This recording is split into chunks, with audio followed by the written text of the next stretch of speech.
नमस्कार दोस्तों, मैं हूं सिद्धांत। ओलंपिक स्टडी में आपका बहुत बहुत स्वागत है। कैसे आप सभी लोग? उम्मीद करता हूं सभी लोग स्वस्थ होंगे, व्यस्त होंगे, परीक्षाओं की तैयारी बहुत अच्छे ढंग से कर रहे होंगे। सो फ्रेंड्स, इन्फोर्समेंट कांस्टेबल के अंतर्गत कोई छात्र अगर बैच से जुड़ना चाहता है तो आप सभी लोग description box and comment section check कर लीजिए। कमेंट सेक्शन में जो पिन कमेंट है वहां पर बैच से रिलेटेड आपको इन्फॉर्मेशन दी गई है। एप्लीकेशन का लिंक दिया गया है, टेलीग्राम का लिंक दिया गया है। आप सभी लोग चीज़ों को डाउनलोड कर लीजिए, लिंक से ज्वाइन हो जाइए। ठीक है, देखिए आज का जो टॉपिक है ये काफ़ी महत्वपूर्ण टॉपिक है। उत्तर प्रदेश मोटरयान कराधान अधिनियम 1997, ये आपका फर्स्ट पार्ट का लास्ट टॉपिक है। और यहाँ पर जो टैक्सेशन से रिलेटेड टैक्सेशन से रिलेटेड जो प्रावधान है वो सारी चीज़ें आपको यहाँ पे पढ़नी है। आपको पता है कि जब गाड़ियाँ सड़क पे चलती है तो वहाँ पे टोल प्लाजा होता है, वहाँ पे बहुत सारे टैक्स उनसे लिए जाते हैं, रजिस्ट्रेशन में टैक्स लिया जाता है। ठीक है, बहुत जगहों पर उनको टैक्स देना होता है। तो उसी से रिलेटेड किस गाड़ी से कितना टैक्स लिया जाए, टैक्स के अंतर्गत कौन कौन से प्रावधान हैं, ये सारी चीज़ें आपको 1997 के अधिनियम के अंतर्गत पढ़ना है। ठीक है, तो ये मोस्ट इंपॉर्टेंट टॉपिक है। यहाँ से आपकी परीक्षा में प्रश्न धाराओं से रिलेटेड बन के आएगा, इसलिए जितनी भी धाराएं यहाँ पर दे रखी हैं आप सारी धाराओं को याद करें। और इसको याद करने का सही तरीका यही होगा कि आप जब भी पढ़ें तो अच्छे से पहले पढ़ लें और उसके अगले दिन इसका रिवीजन भी कर लिया करें। क्योंकि आपकी परीक्षा में जब ऐसे प्रश्न बन के आएगा कि छूट देने की शक्ति, कहने का मतलब है कर में छूट देने की शक्ति किस धारा के अंतर्गत है, धारा 1, 2, 3, 4, तो आप वहां पे कंफ्यूज हो सकते हैं कि किस धारा के अंतर्गत छूट देने की शक्ति थी। ठीक है, तो जरूरी यह है कि आप इसको रेगुलर बेसिस पर हफ्ते में या 3-4 दिन पे बराबर इसको अपडेट करते रहें, इसका रिवीजन करते रहें, ताकि परीक्षा तक आते आते आपको धाराओं से रिलेटेड कोई भी डाउट, कोई भी कंफ्यूजन ना रह जाए। ठीक है, और यहाँ से प्रश्न लगभग 2 से 3 प्रश्न आपकी परीक्षा में बन सकता है या इससे भी ज़्यादा प्रश्न यहाँ से बनने की उम्मीद है।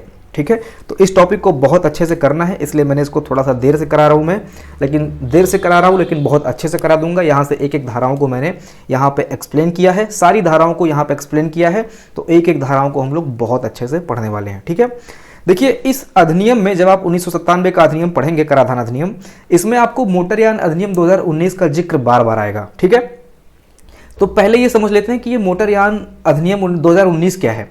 तो मोटरयान अधिनियम 2019 क्या है कि जो 1988 वाला मोटरयान अधिनियम था उसी का संशोधित वर्जन है। ठीक है, अगर हम बात करें जो अभी इंडिया में लागू है, ये मोटरयान अधिनियम 1988 लागू है और इसी को 2019 में संशोधित किया गया था। कुछ चीज़ें वहाँ पर अपडेट की गई थी।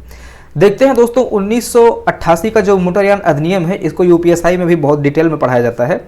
इसको पढ़ने से पहले हम लोग ये समझते हैं कि मोटरयान अधिनियम की हिस्ट्री क्या रही है। क्या इसके पहले भी कोई मोटरयान अधिनियम था? हाँ, बिल्कुल था। देखिए, ब्रिटिश कालीन में ही मोटरयान अधिनियम बनाया जा चुका था। ब्रिटिश कालीन में 1914 में पहले मोटरयान अधिनियम आया था, इसको फिर संशोधित किया गया था 1939 में। ठीक है, अगर आपकी परीक्षा में प्रश्न बनता है कि ब्रिटिश कालीन मोटरयान अधिनियम कौन सा है, तो 1914 और 1939 ये दोनों आप याद रखेंगे। ठीक है, इसके बाद में 1939 के बाद में क्या हुआ, फिर मोटरयान अधिनियम 1988 आया। 1988 मोटरयान अधिनियम 1 जुलाई 1989 से पूरे संपूर्ण भारत में लागू कर दिया गया। अधिनियम आया 1988 में और लागू कब हुआ, तो 1 जुलाई 1989 को संपूर्ण भारत में इसको लागू कर दिया गया। इस अधिनियम में टोटल आपके 14 अध्याय हैं, 217 धाराएं हैं, 2 अनुसूची हैं।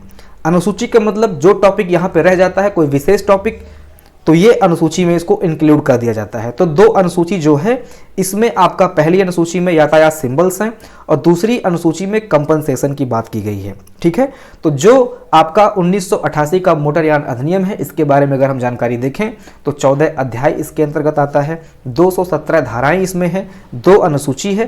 पहली अनुसूची में यातायात सिंबल है और दूसरी अनुसूची में कंपनसेशन की बात की गई है। ठीक है, ये आप समझ गए 1988 के बाद में फाइनली फिर 2019 वाला आया, जिसमें 1988 वाले में इसमें संशोधन किया गया था और फाइनल संशोधन दोस्तों यही है और यही अभी पूरे भारत में चल रहा है। ठीक है, अब देखते हैं यहाँ पे कुछ छूट रहा है कि नहीं छूट रहा है।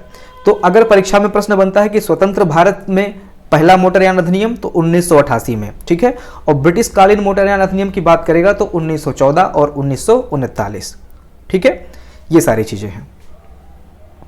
ध्यान रखना कि ये जो मोटरयान अधिनियम 1988 है ये 14 अक्टूबर को पारित हुआ था। ठीक है, 14 अक्टूबर 1988 में ये पारित हुआ था और 1 जुलाई 1989 को ये संपूर्ण भारत में लागू हुआ था। ठीक है, अब हम देखते हैं कि जो अभी हमने देखा मोटरयान अधिनियम 1988 और इसके बाद में 2019, ये पूरे भारत में लागू हैं।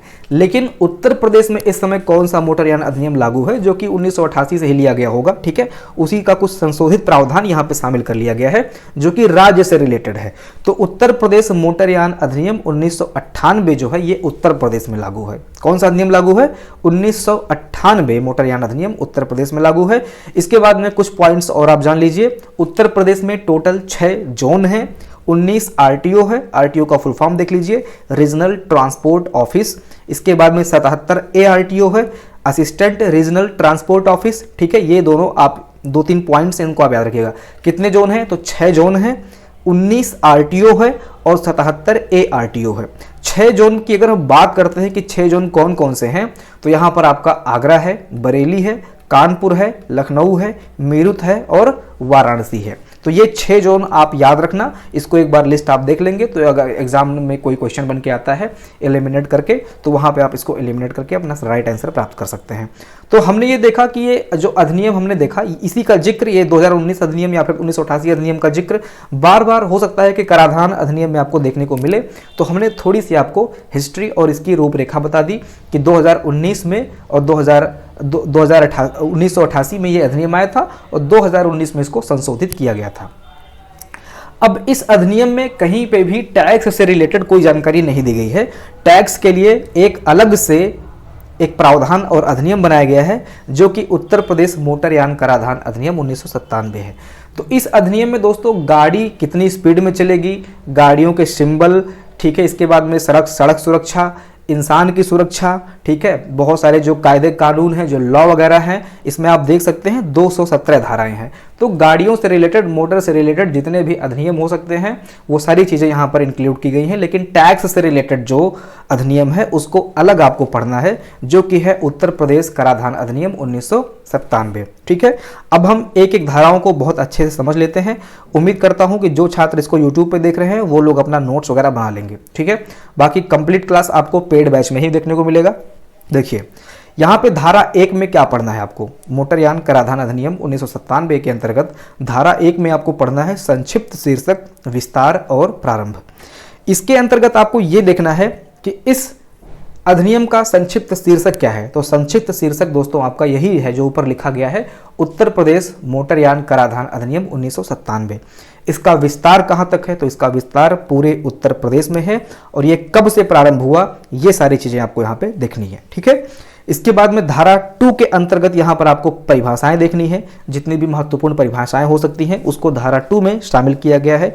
महत्वपूर्ण परिभाषाओं के अंतर्गत आप देखेंगे कि अपील अधिकारी कौन सा होता है, अतिरिक्त कर किसे कहते हैं, मालगाड़ी किसे बोलते हैं, ग्रीन टैक्स किसे बोलते हैं, परिवहन यान की डेफिनेशन क्या है। तो यहाँ पर कुछ प्रमुख परिभाषाओं को दिया गया है जिसका जिक्र हम लोग अभी डिटेल में आगे करने वाले हैं। इसके बाद में तीसरा है आपका छूट देने की शक्ति। छूट देने की शक्ति के अंतर्गत यह है कि राज्य सरकार के आदेश के द्वारा किस में छूट देना है या फिर नहीं देना है, या फिर किस में आंशिक या पूर्ण रूप से छूट देना है। ठीक है, किस व्हीकल्स में या कहां पर राज्य सरकार के आदेश द्वारा कितना छूट देना है, ये सारी चीजें धारा 3 के अंतर्गत आपको देखनी है।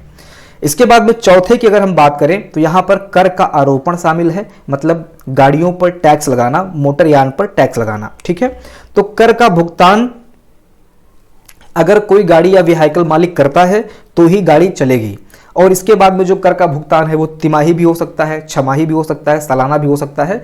तो कर लगाने से संबंधित जितने भी प्रावधान हैं, ठीक है, तथ्य हैं, उनको धारा 4 के अंतर्गत शामिल किया गया है, जिसका यहाँ पर नाम है कर आरोपित करना या कर लगाना। ठीक है, इसके बाद में इसमें संशोधन किया गया, एक बार धारा 4 में एक बार संशोधन किया गया और धारा 4A इसमें जोड़ा गया। ठीक है, 4A आप बोल दीजिए या फिर 4 का बोल दीजिए, दोनों सेम है। इसमें लिखा हुआ है कतिपय वाहनों के संबंध में विशेष कर लगाना। तो यहां पर सिंपल कर की बात हमने कर ली, कभी कभी वाहनों पर विशेष कर लगता है। ठीक है, विशेष कर जैसे कहीं मेला वगैरह हो रहा है, धार्मिक समारोह हो रहा है, विवाह है, पार्टी है, तो ऐसे समय में कोई विशेष वाहन अगर कुछ निकल के आता है वहाँ पे, तो उस पर विशेष कर की व्यवस्था की जाती है। जैसे आप देखते होंगे बड़े बड़े जो जैसे कुंभ का मेला हो गया, तो वहाँ पे बहुत सारे वाहन जाते हैं, तो उन पर किस प्रकार से कर लगाना है वो विशेष कर के अंतर्गत आता है। और ये अस्थायी परमिट के साथ में होता है। अस्थायी परमिट का मतलब वो हमेशा के लिए होता है, लेकिन कुछ ही टाइम के लिए चूंकि मेला लगता है, तो ये अस्थायी परमिट के साथ में इसको प्रोसीड किया जाता है। ठीक है, धारा 4 के अंतर्गत अगर किसी कर का भुगतान नहीं हुआ है, वो भी आपका इसी के अंतर्गत आ जाता है, मतलब 4 का के अंतर्गत आ जाता है। ठीक है, इसके बाद में अगर हम बात करें धारा 5 की, तो धारा 5 यहां पर छोड़ दिया गया है। ओके, धारा 5 में यहां पे इसको कुछ नहीं शामिल किया गया है। फिर नेक्स्ट है आपका धारा 6, जिसमें सार्वजनिक सेवा वाहन पर अतिरिक्त कर। सार्वजनिक का मतलब जो पब्लिक प्रॉपर्टी है, जो पब्लिक यानी कि गवर्नमेंट के अंडर में है। एक सेकेंड, ठीक है, देखिए धारा 4 के तहत अतिरिक्त कर के भुगतान के बाद, 1 सेकेंड, आपका 6 नंबर है, ठीक है, धारा 4 के तहत जो आपने अतिरिक्त कर वगैरह दे दिया है, इसके भुगतान के बाद में जो वाहन संचालित होता है उसको हम लोग बोलते हैं सार्वजनिक सेवा वाहन पर अतिरिक्त कर। ठीक है, नेक्स्ट है आपका धारा 8, जो कि है दुर्घटना राहत कोष। दुर्घटना राहत कोष का मतलब होता है कि इसमें यदि कोई दुर्घटना होती है, जैसे वाहन चल रहा है, चलते समय बाई चांस कोई दुर्घटना हो जाती है, तो इसमें मुआवजा वगैरह भी दिया जाता है। तो जो मुआवजे से संबंधित प्रावधान है ये धारा 8 के अंतर्गत रखा गया है। ठीक है, मुआवजा का मतलब अगर कोई व्यक्ति दुर्घटना के अंतर्गत पाया गया है, घायल हुआ है, तो उसको मुआवजा दिया जाता है, या फिर अगर दुर्घटना के बाद में वो मृत अवस्था में पाया जाता है, तो जो उसका उत्तराधिकारी होगा उसको वहां पर मुआवजा दिया जाता है। तो ये सारी चीजें आपका धारा 8 के अंतर्गत लिखी गई हैं। अगर हम धारा 9 की बात करते हैं, तो इसमें कर और जुर्माने का जो भुगतान है इससे संबंधित बातचीत की गई है। ठीक है, तो जो कर है और जुर्माना है, जैसे कि 1988 के अंतर्गत जो कर का प्रावधान है, जो यहाँ पे आपने धारा देखा मोटरयान अधिनियम 1988, इसमें बहुत सारे कर के बारे में प्रावधान है। ठीक है, तो उसका भुगतान करना होगा, मस्ट है, यही चीज लिखा गया है धारा 9 में। ठीक है, तो कर और जुर्माने का जो भुगतान है जो कि 1988 में लगाया गया है, इसमें जो धाराएं हैं उसके अंतर्गत आता है, जो कर आता है उसका भुगतान करना होगा, ये धारा 9 में बताया गया है। ठीक है, इसके बाद में अगर हम बात करें धारा 10 का, तो उत्तर प्रदेश में बिना टैक्स चुकाए नहीं होंगे वाहन का इस्तेमाल। अगर आप यूपी में गाड़ी चला रहे हैं और आपने टैक्स नहीं चुकाया है, तो आप अपनी गाड़ी का इस्तेमाल नहीं कर सकते हो, उसके इस्तेमाल पर मनाही है। ये चीज़ धारा 10 के अंतर्गत बताया गया है। पहली बार होने वाली देयता राशि, ठीक है, पहली बार होने वाली देयता राशि, ठीक है, इसमें क्या है, जैसे गाड़ी का रजिस्ट्रेशन वगैरह होता है या फिर कोई टैक्स लगाना होता है, तो टैक्स कभी कभी त्रैमासिक लगता है, कभी कभी छमाही लगता है, कभी कभी वार्षिक लगता है। तो जो पहली बार देय राशि होगी उसके बारे में जिक्र किया गया है, किसमें, धारा 1 में। जैसे त्रैमासिक अगर है, तो त्रैमासिक की जो पहली किस्त होगी, इसमें अगर कोई छूट वगैरह होता है या कितना देना है, इसके बारे में जिक्र किया गया है धारा 11 के अंतर्गत। ठीक है, धारा 12 की अगर हम बात करते हैं, तो वाहन का उपयोग ना करना और कर की वापसी। बाई चांस आपने वाहन परचेज कर लिया है, कुछ टाइम तक आपने वाहन का इस्तेमाल किया है, लेकिन कुछ समय के बाद में आप वाहन का उपयोग करना बंद कर देते हैं। अगर व्यक्ति के पास पंजीकरण प्रमाण पत्र संख्या है, मतलब पंजीकरण प्रमाण पत्र संख्या है, टोकन नंबर है, परमिट है, और वो वाहन को संचालित नहीं कर रहा है, तो जो कर होगा उसको वापस मिलना चाहिए, कर वापसी का वो हकदार होगा। ठीक है, यही चीज लिखा गया है धारा 12 के अंतर्गत कि अगर वाहन का उपयोग नहीं करते हैं तो कर की वापसी हो जाएगी। ठीक है, धारा 13 के अंतर्गत आपको पढ़ना है उपयोग के लिए वाहन रखने वाले व्यक्ति द्वारा घोषणा। जो वाहन रखने वाला व्यक्ति है, या बोल सकते हैं जो वाहन मालिक है, वो अपने द्वारा घोषणा करेगा कि हाँ भैया जो वाहन का टैक्स वगैरह होगा उसको हम यहाँ पे चुकाएंगे, यही यहाँ पे घोषणा करता है धारा 13 के अंतर्गत। ठीक है, धारा 14 में लिखा गया है कर में अंतर का भुगतान। जैसे जो टैक्स बनाया गया है, जैसे आप जब वाहन खरीदते हो तो उस टाइम पर जो कंडीशंस, टर्म्स एंड कंडीशंस हैं, जो टैक्स आपको वहां पर भरना है, बाई चांस आगे चलकर अगर उस टर्म्स एंड कंडीशंस में कुछ चेंजेस हो रहे हैं, इसके बाद में टैक्स का जो प्रारूप है उसको चेंज किया जा रहा है, तो आपको जो प्रारूप चेंज किया गया है उस प्रारूप चेंज करने के अनुसार आपको वहां पर टैक्स का भुगतान करना है। ये चीज लिखा गया है धारा 14 में। ठीक है, इसके बाद में धारा 15 में क्या लिखा गया है, पंजीकरण और प्रमाण पत्र में कर के भुगतान का रिकॉर्ड दर्ज। जितना भी आपने कर का भुगतान किया है, ये पंजीकरण और प्रमाण पत्र में ये सारी चीज़ें दर्ज होंगी। कराधान अधिकारी इसका जो रिकॉर्ड होगा वो दर्ज करेगा। ठीक है। धारा 16 में अगर हम बात करें तो वाहन को रोकने और प्रवेश करने की शक्ति। देखिए, वाहन जैसे गाड़ी जा रही है तो वाहन को रोकने और उसके अंदर प्रवेश करने की जो शक्ति है, इसका उल्लेख धारा 16 के अंतर्गत किया गया है। जो कराधान अधिकारी होगा वो किसी भी वाहन को रोक कर रखने का उसके पास अधिकार है और वो वाहन में प्रवेश भी कर सकता है। इसी का जिक्र जो है धारा 16 में किया गया है। धारा 17 में लिखा गया है समय सारणी प्रस्तुत की जानी चाहिए। प्रत्येक चालक को समय के अनुसार नियमों को फॉलो करना होगा। जैसे समय सारणी जो दी गई है उसमें लिखा गया है कि कौन सी गाड़ी कितने बजे निकलेगी, ठीक है, कितने सीट की गाड़ी है, तो ये सारी चीज़ें जो नियम बनाया गया है ये प्रत्येक चालक को वहाँ पे फॉलो करना होगा। ठीक है। धारा 18 में अपील के बारे में दर्शाया गया है। कराधान अधिकारी से प्रताड़ित, अगर कोई चालक है या कंडक्टर है या कोई व्यक्ति है, ठीक है, जो यात्री है, अगर वो कराधान अधिकारी से प्रताड़ित होता है तो वो जो है 30 दिनों के भीतर, ठीक है, 30 दिन के भीतर जो है अपील कर सकता है। ठीक है। इसके बारे में जो उल्लेख है ये धारा 18 के अंतर्गत किया गया है। धारा 19 की अगर हम बात करें तो इसमें अपराधों की सजा है। अगर कोई नियम फॉलो नहीं करता है तो उसके लिए 500 से 1000 रुपये का जो सजा है उसका उल्लेख किया गया है। कहाँ पर? 500 से 1000 रुपये का जो दंड वगैरह है या शुल्क लगाया गया है उसका उल्लेख जो है धारा 19 के अंतर्गत किया गया है। धारा 20 में आपका जो कर की वसूली है इससे संबंधित सारी चीज़ें हैं। कर की वसूली, अगर कोई बकाया राशि है उससे संबंधित जो वसूली का प्रावधान है, ये सारी चीज़ें आपका धारा 20 के अंतर्गत आपको पढ़ना है। ठीक है। धारा 21 में आपको क्या करना है? गवाहों की उपस्थिति आदि को लागू करने की शक्ति। देखिए, गवाहों की उपस्थिति आदि को लागू करने की शक्ति के अंतर्गत इसमें क्या है कि आवश्यकता पड़ने पर समन अधिकारी के पास गवाहों आदि को ले जाना पड़ सकता है। ठीक है। कोई गवाह है, कुछ गवाही देना चाहता है तो जो सम्मन अधिकारी होगा, सम्मन अधिकारी के पास गवाहों को ले जाने की जो शक्ति है, ये सारी चीज़ें कहाँ बताई गई हैं? यहाँ पर धारा 21 के अंतर्गत बताई गई हैं। और इससे संबंधित जो प्रमुख दस्तावेज हैं, जो साक्ष्य हैं, उसको भी सम्मन अधिकारी के समक्ष उपस्थित करना होगा। ये सारी चीज़ें बताई गई हैं। धारा 22 की अगर हम बात करें तो कर का भुगतान ना करने के मामले में मोटर वाहन को हिरासत में लेना। जैसा कि यहाँ पे आप देख रहे हैं कि अगर कोई व्यक्ति कर का भुगतान नहीं करता है तो वो मोटर वाहन को हिरासत में ले लिया जाएगा। ठीक है। इसमें क्या है? धारा 23 के अंतर्गत न्यायालय की अधिकारिता पर रोक। न्यायालय की अधिकारिता पर रोक का मतलब ये होता है कि सिविल न्यायालय को, अगर कोई सिविल न्यायालय है तो अधिकारी द्वारा किए गए किसी भी कृत्य पर न्यायालय को विचार करने का अधिकार नहीं है। ठीक है। जैसे जो न्यायालय है उसको इस अधिकारी के कार्य से उसको अलग रखा गया है। ठीक है। जैसे कोई कराधान अधिकारी है या कोई भी अधिकारी है, वो कुछ कार्य कर रहा है तो वहां पर न्यायालय तुरंत रोक नहीं लगा सकता है। ठीक है। वो सारी चीजें कोर्ट में जाएंगी, गवाह साक्ष्य पेश होंगे, उस अनुसार चीज़ों को प्रोसीड किया जाएगा, लेकिन डायरेक्ट न्यायालय अधिकारी के काम में हस्तक्षेप नहीं कर सकता है। यही है इसका मतलब कि न्यायालय की अधिकारिता पर रोक। धारा 24 के अंतर्गत अपराधों का शमन। इसमें क्या है? इसको हम लोग उसी में पढ़ेंगे, जब अभी डिटेल में डिस्कस किया जाएगा उसको हम लोग उसी में पढ़ लेंगे। धारा 25 में क्या है? अपराधों का संज्ञान। कोई भी न्यायालय इसका संज्ञान नहीं लेगा। ठीक है। कोई भी न्यायालय अपराध का संज्ञान नहीं लेगा। वो जो अधिकारी होगा उसके माध्यम से सारी चीज़ों को प्रोसीड यहाँ पर किया जाएगा। ठीक है।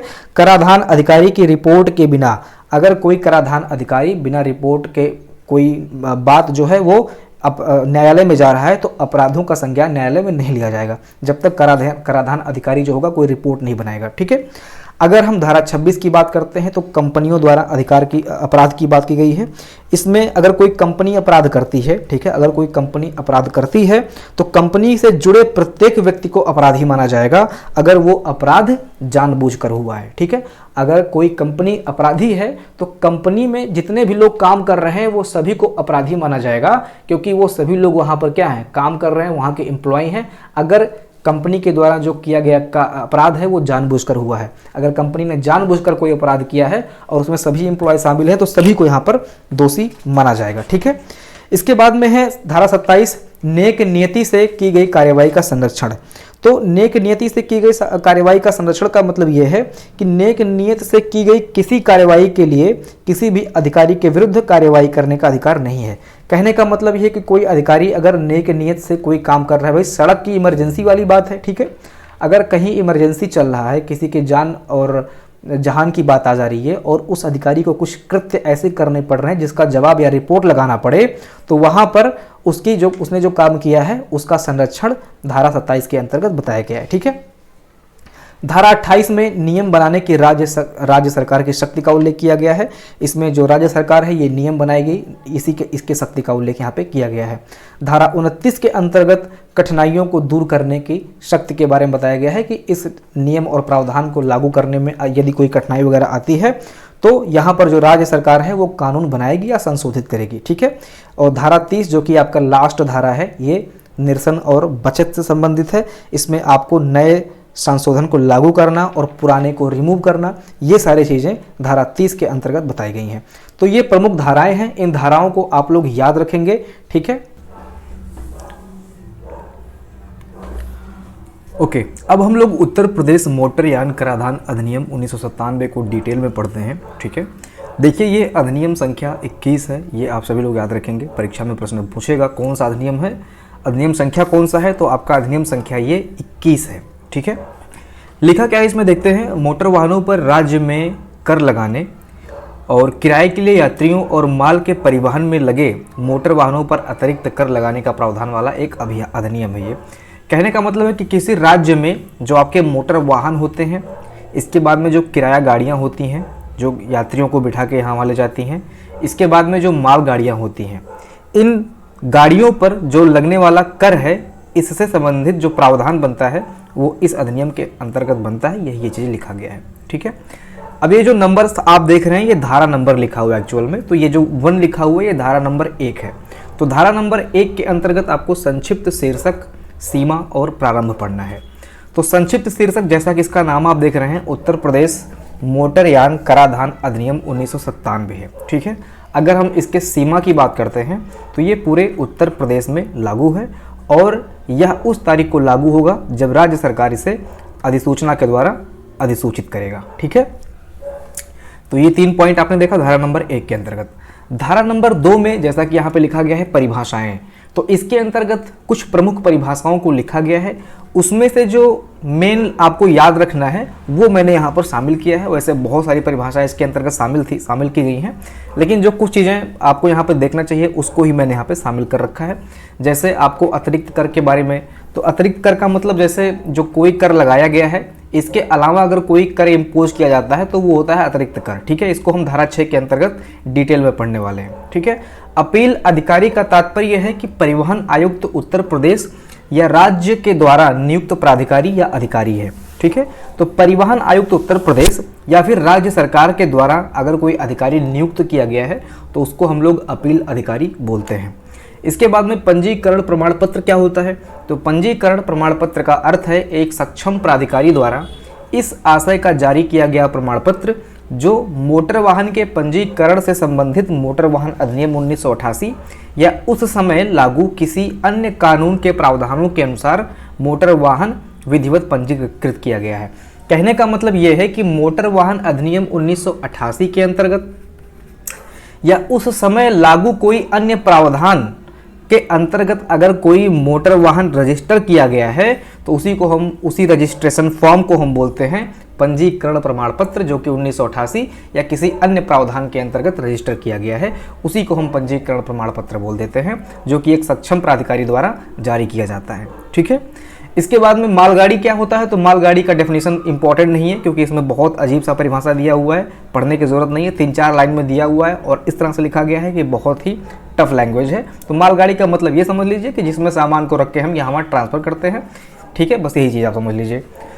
इसके बाद में ग्रीन टैक्स क्या होता है, तो ग्रीन टैक्स का अर्थ धारा 4 की उपधारा 1 के तहत लगाया जाता है। ये आप ध्यान रखिएगा कि जो ग्रीन टैक्स है ये कराधान अधिनियम 1997 के अंतर्गत जो धारा 4 की उपधारा 1 है इसके अंतर्गत ग्रीन टैक्स लगाया जाता है, ये बात आप याद रखेंगे। ठीक है, तो ग्रीन टैक्स धारा 4 की उपधारा 1 के अंतर्गत लगाया जाता है। ये आप याद रखेंगे, ये महत्वपूर्ण है। ग्रीन टैक्स का मतलब होता है कि जैसे कोई गाड़ी अगर प्रदूषण फैला रही है, ठीक है, इन्वायरमेंट को पॉल्यूटेड कर रही है, प्रदूषित कर रही है, तो उसके ऊपर टैक्स लगाया जाता है। या उसके पास कोई जो सर्टिफिकेट वगैरह होता है, ठीक है, पॉल्यूशन सर्टिफिकेट होता है, इसके बारे में कोई डिटेल डॉक्यूमेंट नहीं है या एक्सपायर वगैरह है, ठीक है, तो उसके ऊपर जो है ग्रीन टैक्स लगाया जाता है, जो कि इन्वायरमेंट से रिलेटेड होता है। इन्वायरमेंट को हमें सेफ रखना है, इसी से संबंधित ये टैक्स लगाया जाता है। और इसका जो अर्थ है, ये धारा 4 की उपधारा 1 के तहत लगाया गया कर है, ठीक है, ये आप याद रखेंगे।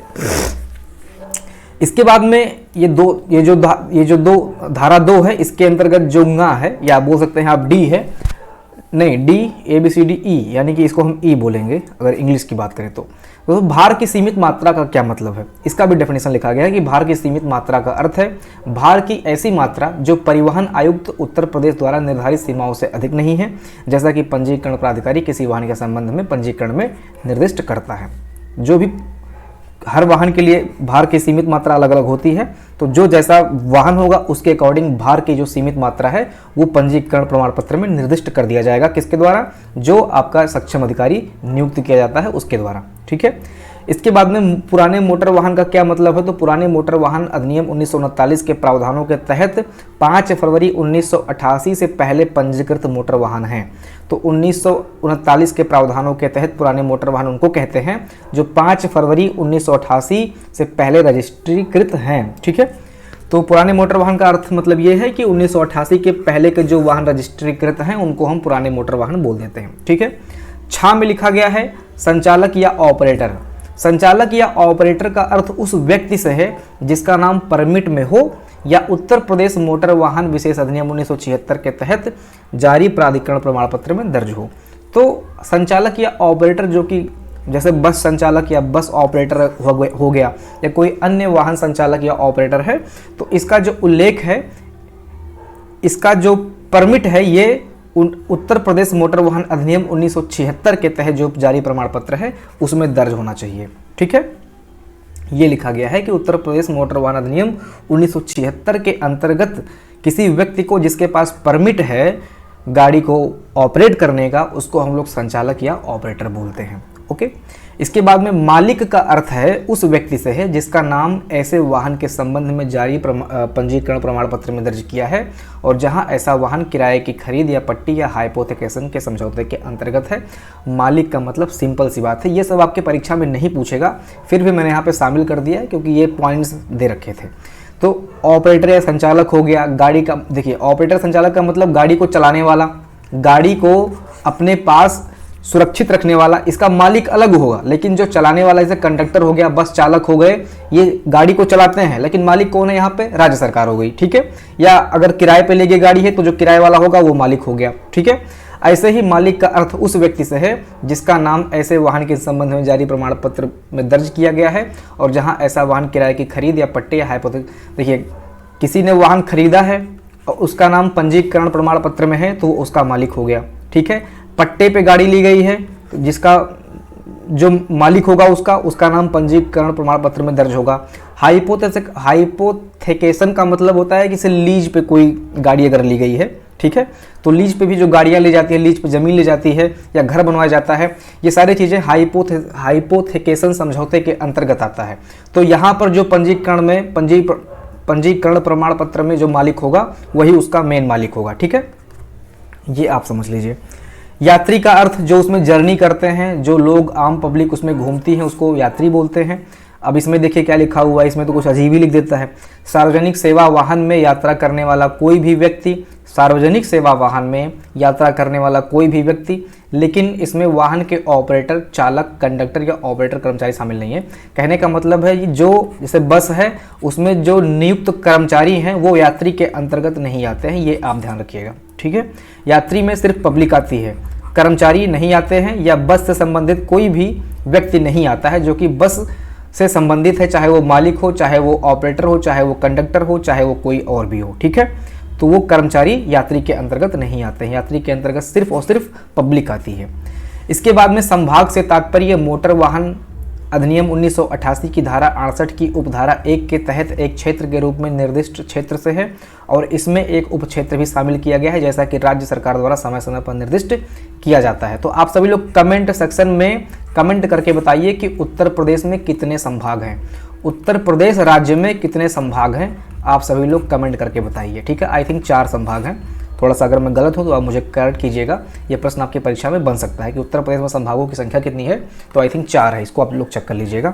संभाग से तात्पर्य मोटर वाहन अधिनियम 1988 की धारा 68 की उपधारा 1 के तहत एक क्षेत्र के रूप में, जैसे उत्तर प्रदेश को 4 संभाग में बांटा गया है, जैसे ये उत्तर प्रदेश है तो उत्तरी संभाग, पूर्वी संभाग, इस टाइप से 4 संभाग में इसको बांट दिया जाता है। तो इस संभाग की संख्या आप लोग चेक कर लीजिएगा। इसके बाद में special tax means a tax imposed under section 4A। ठीक है, तो ये जो सेक्शन 4A के अंडर अतिरिक्त कर या नहीं, ये स्पेशल कर है, स्पेशल टैक्स है, तो ये अतिरिक्त कर नहीं होता है। ठीक है, तो स्पेशल टैक्स का आप सेक्शन याद रखिएगा कि 4A के अंतर्गत स्पेशल टैक्स आता है। ठीक है, ये आप बस इतना याद रखिएगा कि स्पेशल टैक्स का मतलब 4A। इसको भी हम लोग चेक करेंगे आगे इसका डिस्कशन होगा भी। ठीक है, वहाँ पे चेक कर लेंगे कि क्या है ये। Tax means any tax levied under section 4। ठीक है, तो 4 के जो टैक्स है, कर है, इसके बारे में हम लोग 4 में चेक करेंगे और जो 4A है इसके अंतर्गत हम लोग स्पेशल टैक्स को चेक करने वाले हैं। आप लोग परेशान मत होइए। ठीक है, इसके बाद में कराधान अधिकारी का अर्थ है एक अधिकारी जिसे राज्य सरकार द्वारा नियुक्त किया जाता है। तो कराधान अधिकारी किसके द्वारा नियुक्त किया जाता है? कराधान अधिकारी किसके द्वारा नियुक्त किया जाता है? तो ये राज्य सरकार के द्वारा नियुक्त किया जाता है। ये आप लोग याद रखेंगे। ठीक है, परिवहन यान यानी कि मोटर व्हीकल का अर्थ है एक मालगाड़ी या सार्वजनिक सेवा वाहन से है। तो मालगाड़ी भी हो सकता है या सार्वजनिक सेवा वाहन भी हो सकता है, वो सब परिवहन यान के अंतर्गत आते हैं। तो ये कुछ प्रमुख डेफिनेशंस हैं। ठीक है, इसमें आपको सारी चीज़ें पता होंगी कि यात्री किसे बोलते हैं, ड्राइवर किसे बोलते हैं, मालिक किसे बोलते हैं। बस ये चीज़ें इसके अंतर्गत लिखी गई है। किसके अंतर्गत लिखी गई हैं? धारा 2 के अंतर्गत लिखी गई हैं। ये आप याद रखेंगे। ठीक है, अब हम देखते हैं कि छूट देने की शक्ति, यानी कि जो टैक्स में छूट वगैरह होता है, इसका क्या उल्लेख है, इसका क्या प्रावधान है। तो ये जो है ये राज्य धारा 3 के अंतर्गत है। कर में छूट देने की शक्ति धारा 3 के अंतर्गत निहित है। ये आप लोग याद रखेंगे। ठीक है, राज्य सरकार नियम या अधिसूचना जारी करके ऐसी शर्तों के अधीन ऐसी अवधि के लिए जो निर्दिष्ट किया जाए किसी मोटर वाहन के वर्ग को या पूर्ण रूप से आंशिक रूप से छूट दे सकेगी। कहने का मतलब ये है कि राज्य सरकार आदेश जारी करके किसी भी मोटर वाहन को पूर्ण रूप से या आंशिक रूप से टैक्स मुक्त कर सकती है। ठीक है, कौन टैक्स मुक्त करेगा? राज्य सरकार अधिसूचना जारी करके किसी भी मोटर वाहन को पूर्ण रूप से या फिर आंशिक रूप से टैक्स से मुक्त कर सकता है। यह है धारा 3 के अंतर्गत छूट देने की शक्ति। आप बस इतना याद रखेंगे। ठीक है, इसके बाद में यहाँ पे राज्य सरकार इसी तरह से उपधारा 1 के तहत दी गई किसी भी छूट को वापस भी ले सकती है। तो जो छूट उसने दी है, हो सकता है कि वो पूर्ण रूप से हो या अंशकालिक हो। ऐसा भी हो सकता है कि हमेशा के लिए छूट दे दिया गया हो, ऐसा भी हो सकता है कि अंशकालिक रूप से छूट दे दिया गया हो। तो जो छूट उसने पूर्ण रूप से दिया हो या अंशकालिक रूप से दिया हो, वो कभी भी वो अपने तहत अपना छूट जो है उसको वापस ले सकती है। ठीक है, तो ये पॉइंट नंबर 3 है और जो छूट देने की बात है ये पॉइंट नंबर 1 है। तो कर में छूट देने की शक्ति का उल्लेख धारा नंबर 3 के अंतर्गत है। कौन छूट देगा? तो राज्य सरकार अधिसूचना जारी करके ये छूट देगा। ठीक है, अब हम देखते हैं कर का आरोपण, वही जो पॉइंट नंबर 4 है और पॉइंट नंबर 4A है, ये सेक्शन अब हम देखने वाले हैं। तो कर का आरोपण, कर किस तरह से लगाया जाता है। ठीक है, देखते हैं। इस अधिनियम या उसके अधीन बनाए गए नियमों में छोड़कर, कहने का मतलब यह है कि इस अधिनियम या इसके द्वारा बनाया गया कोई उसी बीच में स्टार लगा के कोई उप नियम बना देता है कि ये चीज़ इन पे लागू नहीं है। ठीक है, ये चीज़ इन विषय वस्तुओं पर लागू नहीं है या इन व्हीकल्स पर लागू नहीं है। तो जहां पर ये स्टार बना के वहां पे उपबंध में दे देगा कि इस मोटर वाहन पे लागू नहीं है, तो उन चीज़ों पर लागू नहीं होगा। तो वही यहाँ पे लिखा हुआ है कि इसके अधीन बनाए गए नियमों को छोड़कर इसके नियम के अधीन, यानी कि जो नियम बनाए गए हैं और जो स्टार लगा दिया गया है, उसमें जो उपबंध बताया गया है कि इस पे लागू नहीं होगा। तो ये चीज़ मैं आपको बार बार इसलिए बता रहा हूँ क्योंकि ये सेंटेंस आपको बार बार हर जगह देखने को मिलने वाला है, ठीक है। इस अधिनियम या उसके द्वारा बनाए गए अधिनियमों उपनियमों को छोड़कर, तो ये चीज़ बार बार अभी आगे भी आएगा। तो इसको ऐसे समझ लीजिए कि इसके द्वारा बनाया गया नियम, और उसी बीच में जो स्टार लगा देता है उपनियम बनाता है कि ये इन पर लागू नहीं होगा, उस पर नहीं लागू होगा। कहने का मतलब ये है उन नियमों को छोड़कर या उन विषय वस्तुओं को छोड़कर, उन व्हीकल्स को छोड़कर। बात समझ गए आप इसका, इस लाइन का मतलब? ठीक है, आगे बढ़ते हैं। देखिए, उत्तर प्रदेश में किसी भी सार्वजनिक स्थान पर परिवहन वाहन के अलावा किसी अन्य मोटर वाहन का उपयोग तब तक नहीं किया जाएगा। उत्तर प्रदेश में किसी भी सार्वजनिक स्थान पर परिवहन वाहन के अलावा किसी अन्य मोटर वाहन का उपयोग तब तक नहीं किया जाएगा जब तक कि ऐसे मोटर वाहन के संबंध में लागू दर पर एक मुश्त कर का भुगतान नहीं किया गया हो, ठीक है, जैसा कि राजपत्र में अधिसूचना द्वारा राज्य सरकार द्वारा विनिर्दिष्ट किया जाए। कहने का मतलब यह है कि जो परिवहन है वो तो हो गया, ठीक है। परिवहन का मतलब जो समझ लीजिए कि जो उत्तर प्रदेश परिवहन आयुक्त के द्वारा जो गाड़ियाँ संचालित होती हैं, राज्य सरकार के द्वारा जो गाड़ियाँ संचालित होती हैं, ये अभी अलग हो गया। इसको भी अब हटाइए। यहाँ पे लिखा हुआ है कि सार्वजनिक स्थान पर परिवहन वाहन के अलावा किसी अन्य मोटर वाहन का उपयोग तब तक नहीं किया जा सकता है जब तक कि ऐसे मोटर वाहन के संबंध में जो टैक्स है वो कंप्लीट रूप से जमा ना किया गया हो, ठीक है। बात समझ गए आप? जैसा कि राजपत्र में राज्य सरकार के द्वारा विनिर्दिष्ट किया गया है। देखते हैं अब हम आगे इनके अंतर्गत जो प्रमुख रूप से, जैसे ये 4 है, 4(1) आपने पढ़ा कि जो परिवहन वाहन है उसके अतिरिक्त जो अन्य मोटर व्हीकल्स हैं उनके टैक्स जमा होने चाहिए। अब क्या क्या नियम बनाया गया है वो देख लेते हैं। अब यही 1 के अंतर्गत कई सब सेक्शंस हैं, जैसे 1 का, तो 1 का के अंतर्गत क्या है, फिर से वही चीज़ लिखा हुआ है कि इस अधिनियम या उसके अधीन बनाए गए नियम को छोड़कर, वही चीज़ जो मैंने ऊपर आपको बताया था। देखिए, उत्तर प्रदेश में किसी भी सार्वजनिक स्थान पर किसी भी तिपहिया मोटर कैब और मालगाड़ी का उपयोग तब तक नहीं किया जाएगा जिसका सकल वाहन भार 3000 किलोग्राम से अधिक है।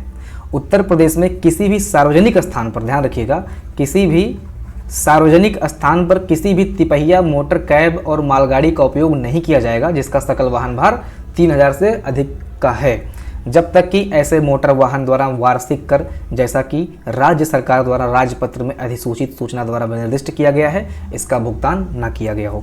किसी भी सार्वजनिक स्थान पर ऐसे मोटर वाहन को हम नहीं चला सकते हैं जिसका भार जो है वो 3000 किलोग्राम से अधिक है। यही चीज़ यहाँ पे लिखा गया है, अगर उसने टैक्स नहीं जमा किया है तो, ठीक है। अब ये क्या है, ये एक तरह से जैसे आपके टेम्पो वगैरह हो गए, इनकी बात कर रहा है।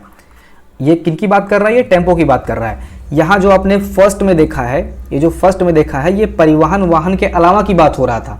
जैसे यहाँ पर आपके बस वगैरह हो गए, सिटी बस हो गए या कोई अन्य बसेस हो गई, ठीक है। ये इनको छोड़कर अन्य मोटर वाहन का उपयोग तब तक नहीं किया जाएगा जब तक कि ऐसे मोटर वाहन का टैक्स कंप्लीट रूप से जमा ना किया गया हो। अब इन्हीं मोटर वाहन को सब सेक्शन के रूप में यहाँ पे बता रहा है, इनके बारे में बता रहा है कि किनके बारे में हमें ये चीज़ यहाँ पे जो है यहाँ पे कंडीशंस लगानी है, ठीक है।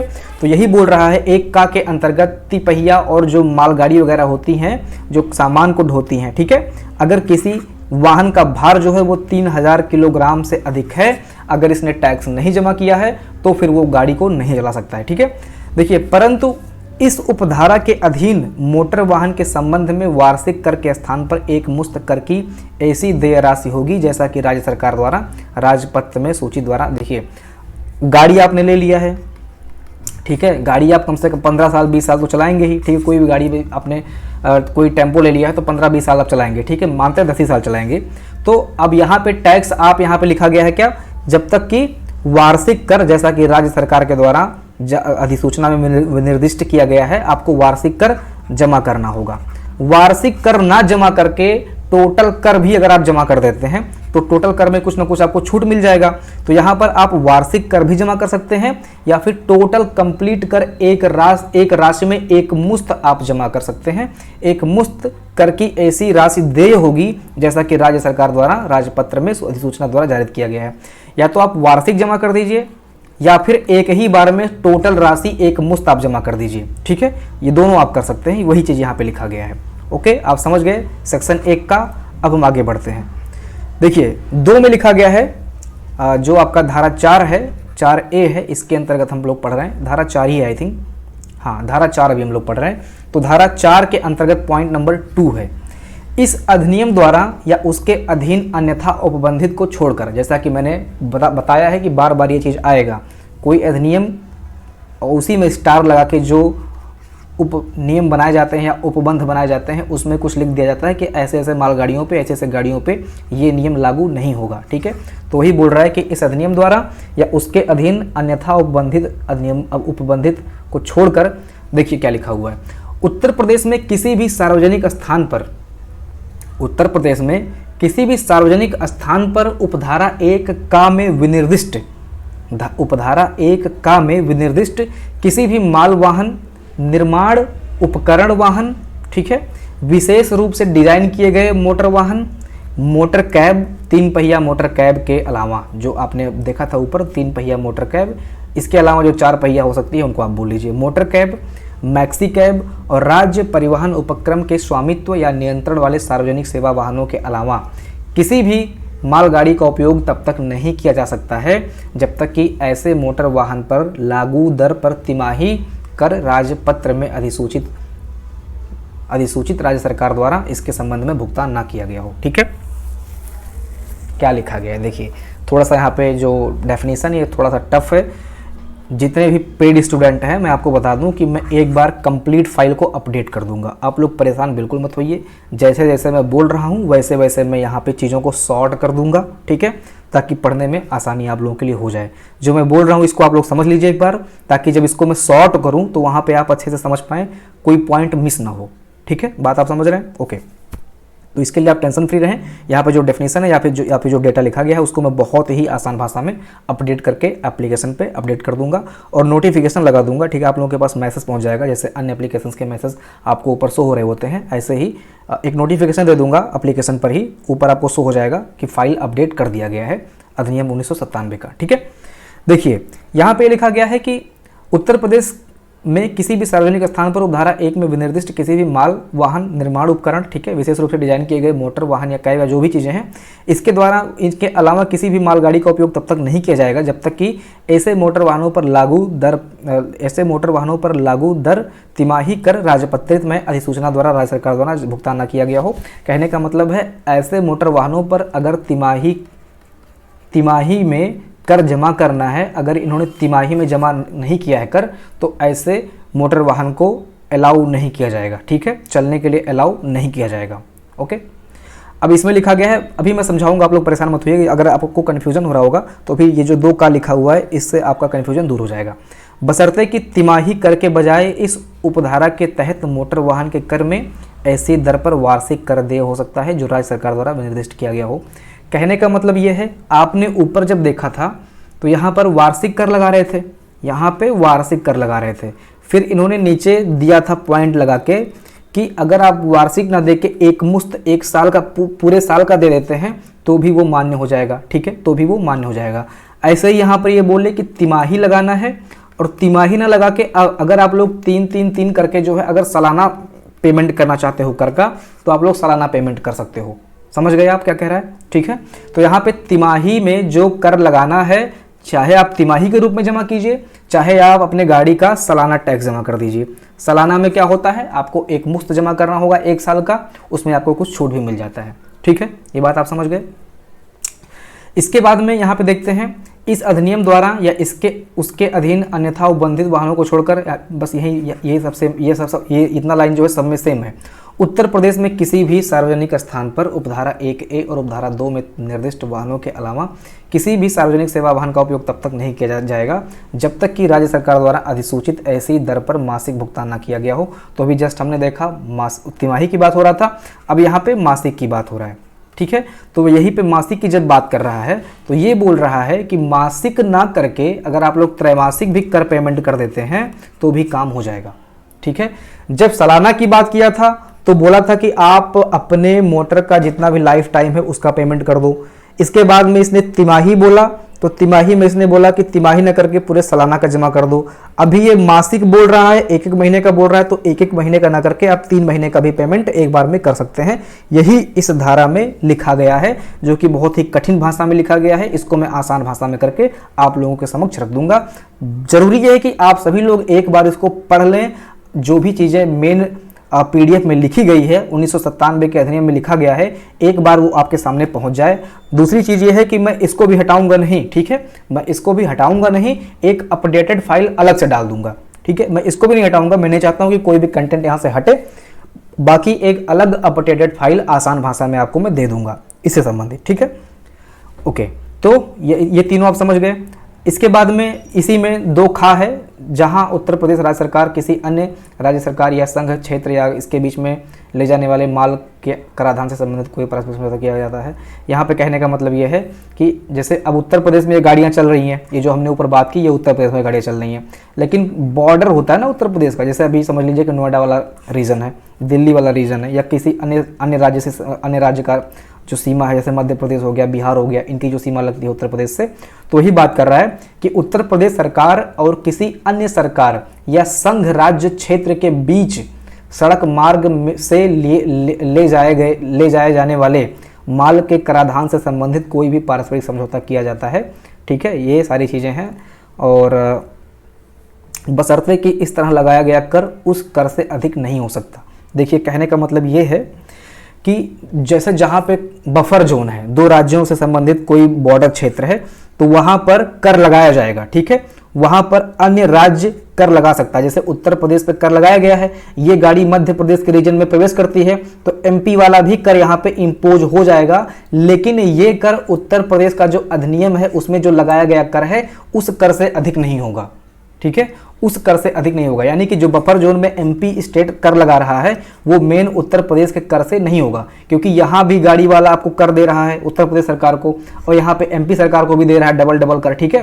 तो जहाँ पे 1 रुपया लगना था, वहाँ पे एमपी का भी कर आ जाएगा, तो 2 रुपया उसको देना होगा, उसका बहुत घाटा हो जाएगा। यानी कि जो 1 रुपया आप दे रहे थे, तो अगर एमपी का कोई कर लग रहा है यहाँ पे बफर जोन में, जहां पे कोई ऐसा क्षेत्र है जहां पे 2 कॉमन राज्य हैं, तो वहां पे वो कर 1 रुपए से अधिक नहीं होगा, इससे कम होगा, यानी कि 0.2 0.3 रुपए होगा, ठीक है, कुछ इस तरह से। यानी कि टोटल आपको 1.2 देना होगा अगर आप लोग बॉर्डर क्षेत्र क्रॉस कर रहे हो, ठीक है, ऐसा कुछ। इसके बाद में जब आप दूसरे स्टेट में पहुंच जाएंगे तो वहां का जो अधिनियम है वो आप पे लागू हो जाएगा।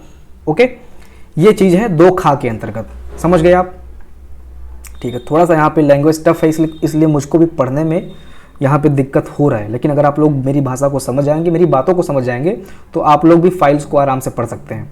इसलिए इसको मैं थोड़ा लेट से पढ़ा रहा हूँ, क्योंकि मेरे पास टाइम था नहीं इसको पढ़ के डीप में जाने का। तो अभी टाइम हो गया, तो मैं एक बार पढ़ चुका हूँ, मैं समझ चुका हूँ, तो मैं आपको समझा भी पा रहा हूँ, इसीलिए, ठीक है। देखिए, अब 4 का के अंतर्गत क्या है, कतिपय वाहनों के संबंध में विशेष कर लगाना, वही स्पेशल कर। तो ये स्पेशल टैक्स मोस्ट इंपॉर्टेंट है, ये आप याद रखिएगा कि ये सेक्शन 4A के अंतर्गत लगता है, करों का आरोपण 4 के अंतर्गत, और कतिपय वाहनों के संबंध में स्पेशल टैक्स 4A के अंतर्गत। अगर हम 1 की बात करें, धारा 1 में, तो डेफिनेशंस है, सीमा है, ठीक है, और क्या है, डेफिनेशन था, सीमा था, और कब से लागू हुआ ये बताया गया था। 2 में क्या था, परिभाषा था, ठीक है, 2 में क्या था, परिभाषा था। 3 की अगर हम बात कर लें, याद करते चलें अगर हम, 3 में क्या था, तो 3 में आपका छूट देने की शक्ति थी, छूट देने की शक्ति थी। चौथे में कर लगाना, जो कर हम लोग लगवाए अभी वो सब देखा हमने, ये सारी चीज़ें, ठीक है। और अभी हम लोग स्पेशल टैक्स देख रहे हैं, ठीक है। तो ऐसे से याद करते चलना है आपको, ओके। तो इस अधिनियम द्वारा विशेष अवसरों पर यात्रियों के परिवहन के लिए जारी किए गए अस्थायी परमिट के अंतर्गत आने वाला कोई भी सार्वजनिक सेवा वाहन, जैसा कि मेला और धार्मिक समारोहों या विवाह पार्टी, पर्यटक दलों या ऐसे अन्य आरक्षित दलों को ले जाने के लिए जो किसी भी नाम से बुलाया जाता है। कहने का मतलब ये है, आप ये समझ लीजिए कि जैसे गाड़ी चल रही है, इस पर टैक्स वगैरह का जो प्रावधान है वो लागू है, लेकिन कोई ऐसे क्षेत्र में गाड़ी प्रवेश करने जा रही है, यहाँ पे जैसे मेला लगा हुआ है, समझ लीजिए कि कुंभ का मेला चल रहा है। अब कुंभ के मेले में आपको पता है कि उस कुंभ के मेले के आसपास का जो क्षेत्र होगा, यहाँ पे गाड़ियों का संचालन कुछ ज़्यादा ही हो जाएगा, ठीक है। या फिर इस मेले को संचालित करने के लिए जो यात्री आते हैं उनसे कुछ स्पेशल टैक्स लिया जाता है, ठीक है। वो स्पेशल टैक्स ये जो 4 का है इसके अंतर्गत बताया गया है, ठीक है। तो इस अधिनियम के अंतर्गत विशेष अवसरों पर, ठीक है, विशेष अवसरों पर, जैसे जैसे आपका विवाह पार्टी है, पर्यटक दल है, धार्मिक समारोह है, ठीक है, मेला है आदि। तो ऐसे अवसरों पर एक अस्थायी परमिट दिया जाता है, ठीक है, अस्थायी परमिट दिया जाता है, टेम्पररी होता है परमिट वो, कि आप ये गाड़ी इतने टाइम तक के लिए चला सकते हैं, ठीक है। जैसे कोई गाड़ी है, कहने का मतलब ये है कि कोई गाड़ी वाला है, वो यहाँ पे गाड़ी चलाना चाहता है, ठीक है, उसको पता है कि कुंभ का मेला है, तो यहाँ पे अगर हम गाड़ी चलाएंगे तो यहाँ पे हमारी कमाई ठीक ठाक हो जाएगी, तो वो गवर्नमेंट सरकार से परमिशन लेगा कि सर हमको ऐसे बात है, हम इस रूट पे गाड़ी चलाना चाहते हैं, क्या हम चला सकते हैं। तो वो स्पेशल परमिट उसको दिया जाएगा और वो परमिट अस्थायी होगा और ऐसे समारोहों के लिए वो परमिट उसको दिया जाएगा, ठीक है। उत्तर प्रदेश में सार्वजनिक स्थान पर तब तक संचालित नहीं किया जा सकेगा जब तक कि इसके धारा 4 के तहत कर राज्य सरकार द्वारा अधिसूचित की जाने वाली ऐसी, अब ये भी जान लो कि जो स्पेशल उसको परमिशन मिल रहा है, अस्थायी परमिट मिल रहा है यहाँ पे गाड़ी दौड़ाने के लिए, वो परमिट उसको तभी मिलेगा जब आपका जो सिंपल टैक्स था, जो आपने अभी 4 में पढ़ा, ठीक है, अगर वो टैक्स उसने जमा कर रखा है, उसकी फाइल सही है, ठीक है, उसने टैक्स वगैरह सब कुछ फुलफिल कर रखा है, इसके बाद में उसको यहाँ पे अस्थायी परमिट मिलेगा कि ठीक है भैया यहाँ पे गाड़ी चलाओ, तुम अपना इनकम जनरेट करो और ये जो स्पेशल टैक्स है ये थोड़ा सा गवर्नमेंट को दे देना। बात आप समझ गए। अगर उसने कंप्लीट टैक्स अपना जमा कर रखा है तो कुंभ के मेले में उसको गाड़ी चलाने का मौका मिलेगा, या इसके अंदर जो स्पेशल गाड़ियां चलती हैं, देखते नहीं आप कि यहाँ पे क्या बोलते हैं, वो आई कार्ड लगाए रहते हैं, ठीक है, तो वो क्या होता है, वो आई कार्ड लगा के अंदर गाड़ी चला सकते हैं, ऐसा कुछ, तो उनको वो स्पेशल परमिट दिया जाता है, ये स्पेशल टैक्स वहां पे पेमेंट करते हैं और इन्होंने अपना जो 4 के अंतर्गत इनके ऊपर टैक्स लागू होता है वो फिल कर रखा होता है, वो दिया होता है, तो ये है स्पेशल टैक्स। समझ गए आप पूरी तरह से, ठीक है, आगे बढ़ते हैं।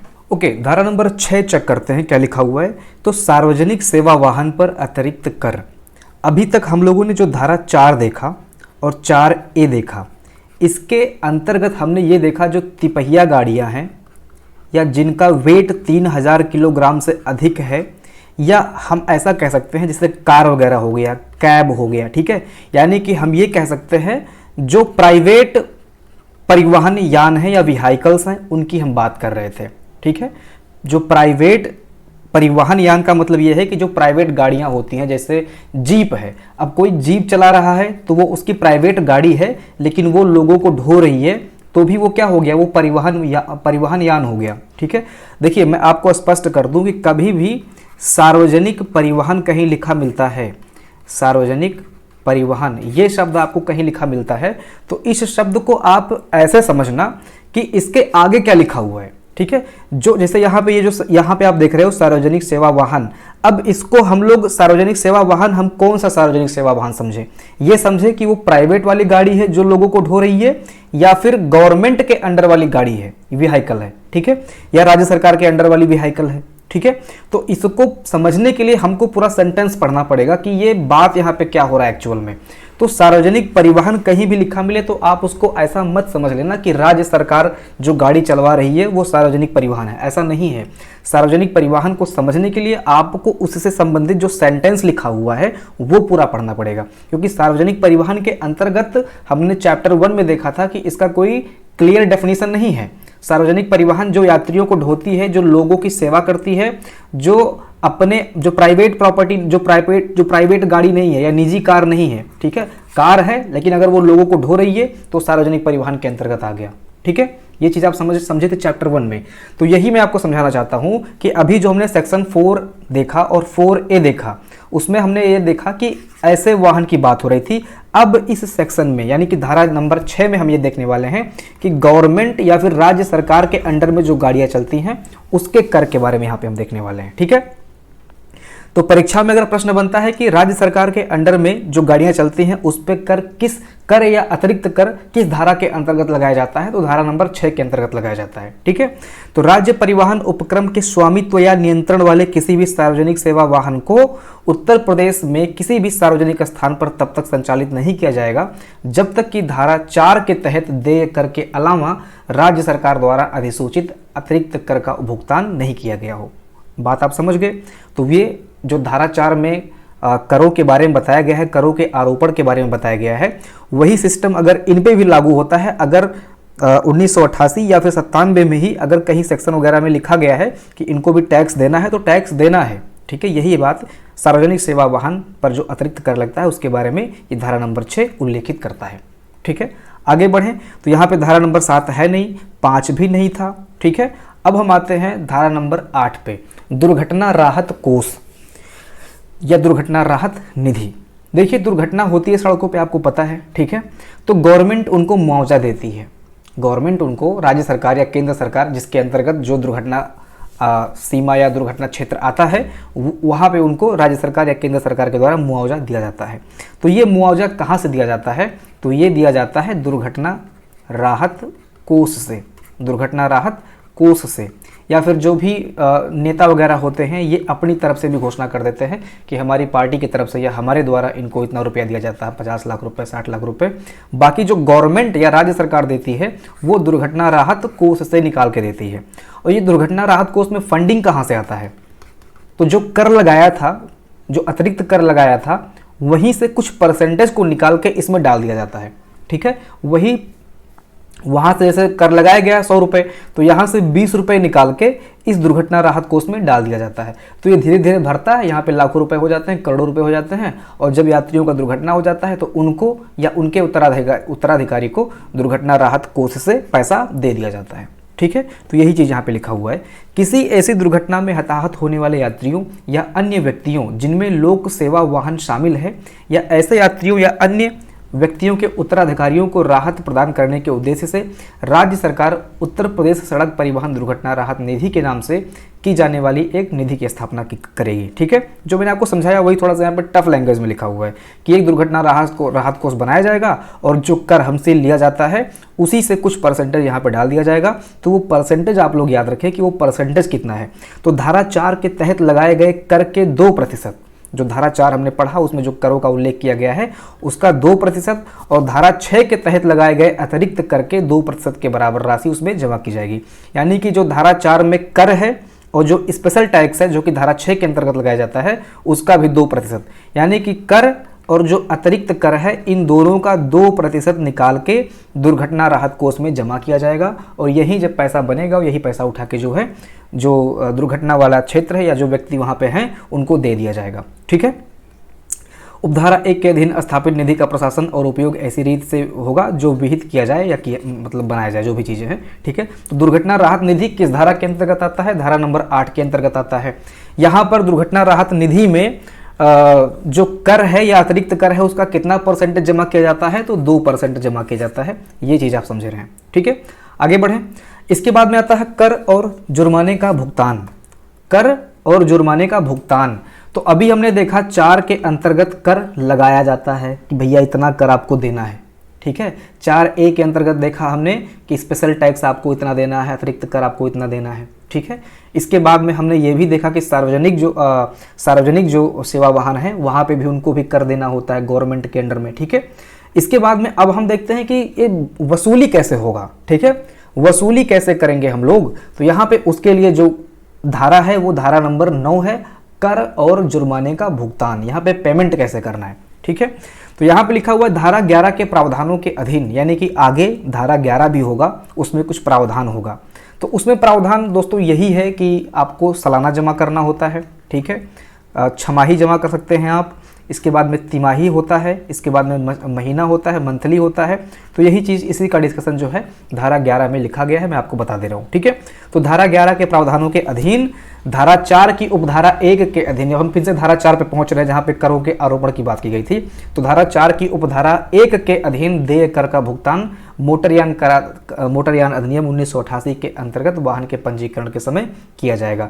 तो मोटरयान अधिनियम जो 1988 के तहत जो पंजीकरण का प्रावधान है, पंजीकरण के समय जो है ये जो कर का भुगतान है वो सारी चीज़ें की जाएंगी, ये बता रहा है। ठीक है, कहने का मतलब ये है पंजीकरण किसके अनुसार होता है। आपकी परीक्षा में प्रश्न पूछेगा कि वाहनों का पंजीकरण किस अधिनियम के अंतर्गत होता है, तो मोटरयान अधिनियम 1988 के अंतर्गत होता है। और यही पंजीकरण के समय जो है इन्हीं कर का भुगतान किया जाएगा। ठीक है, चाहे आप मंथली कीजिए, चाहे आप त्रैमासिक कीजिए, चाहे आप छमाही कीजिए, चाहे आप वार्षिक कीजिए, चाहे आप एक मुश्त कर दीजिए, वो वाहनों पर और जो उसके लिए प्रावधान बनाए गए हैं सभी के लिए नहीं होगा।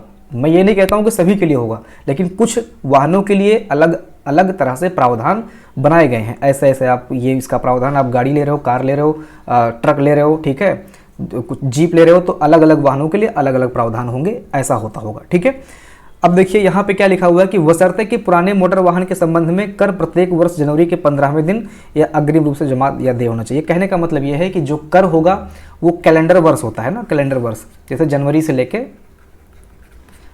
लेके दिसंबर तक, तो ये क्या हो गया, एक कैलेंडर हो गया। जनवरी से लेकर दिसंबर तक बोलते हैं एक कैलेंडर। अभी इसका उल्लेख आगे बार बार होगा, इसलिए इसको समझा दे रहा हूँ। जनवरी, फरवरी, मार्च, अप्रैल, मई, जून, जुलाई करके ये पूरा एक कैलेंडर हो गया। तो यही बोल रहा है कि कर जो है प्रत्येक वर्ष जनवरी के 15वें दिन, जो जनवरी महीना स्टार्ट हो रहा है इसके 15वें दिन यानी कि मिड जनवरी तक या फिर इसके पहले जमा हो जाना चाहिए। ठीक है, और कर का जो कैलकुलेशन होगा वो जनवरी मंथ से स्टार्ट होगा, जनवरी मंथ से कैलकुलेट किया जाएगा, कैलेंडर वर्ष में कैलकुलेट किया जाता है। और जो कर होगा वो जनवरी के 15वें दिन या फिर इसके पहले आपका जमा हो जाना चाहिए। ठीक है, यही है कर और भुगतान के प्रावधान से संबंधित जो नियम कानून बनाया गया है। ठीक है, आप तिमाही जमा कीजिए, छमाही जमा कीजिए या फिर सालाना जमा कीजिए। अब जो हमने ऊपर देखा था, अगर आपको याद आ रहा होगा, जैसा कि हमने 4A में बात किया था यहाँ पे, कि दिखा देते हैं आपको, हमने आपको बताया था स्टार्टिंग में कि आप जो है 1 साल का जमा करें। कहाँ लिखा था मैंने, यहाँ पे लिखा था 1 साल का जमा करें तो एक, या फिर एक मुश्त का जमा करें। ठीक है, 3 महीने का जमा कर सकते हैं या फिर सालाना का जमा कर सकते हैं, 1 महीने का जमा कर सकते हैं या फिर 3 महीने का जमा कर सकते हैं। इसकी चर्चा हमने ऊपर की थी, तो वही चीज़ इसी से रिलेटेड है। और ये जो सबसेक्शंस यहाँ पे दिए गए हैं, जैसा कि आप यहाँ पे देख रहे हैं, 1 का हो गया, 1 का के अंतर्गत हमने बात किया था वार्षिक या फिर एक मुश्त आप जमा कर सकते हो। ठीक है, 2 के अंतर्गत हमने बताया था तिमाही या फिर आप सालाना जमा कर सकते हो। 2 का के अंतर्गत बताया था कि आप महीना या फिर त्रैमासिक जमा कर सकते हो। तो वही के आधार पे, उसी के सेम बेस पे यहाँ पे जो सबसेक्शंस हैं उनको डिवाइड किया गया है। फटाफट देख लेते हैं। तो यहाँ पे देखिए, जो अभी हमने देखा उपधारा 1 के अंतर्गत ये लिखा हुआ है कि हाँ, ये हमने देखा कि जो कर है वो जनवरी के 15 दिन तक या इसके पहले जमा हो जाना चाहिए। ये आपका ये पहला पॉइंट हो गया। अब हम देखते हैं पॉइंट नंबर 2 में लिखा गया है। इसमें ये लिखा गया है कि धारा 4 की उपधारा 1 का के तहत, जो हमने ऊपर डिस्कशन किया था, धारा 4 की उपधारा 1 का के तहत देय कर मोटर वाहन अधिनियम 1988 के तहत वाहन के पंजीकरण के समय 1 वर्ष के लिए अग्रिम रूप से देय होगा और उसके बाद अगले वर्ष के पहले कैलेंडर महीने के 15वें दिन या उससे पहले देय होगा। यहाँ पे वार्षिक जमा की बात कर रहे हैं।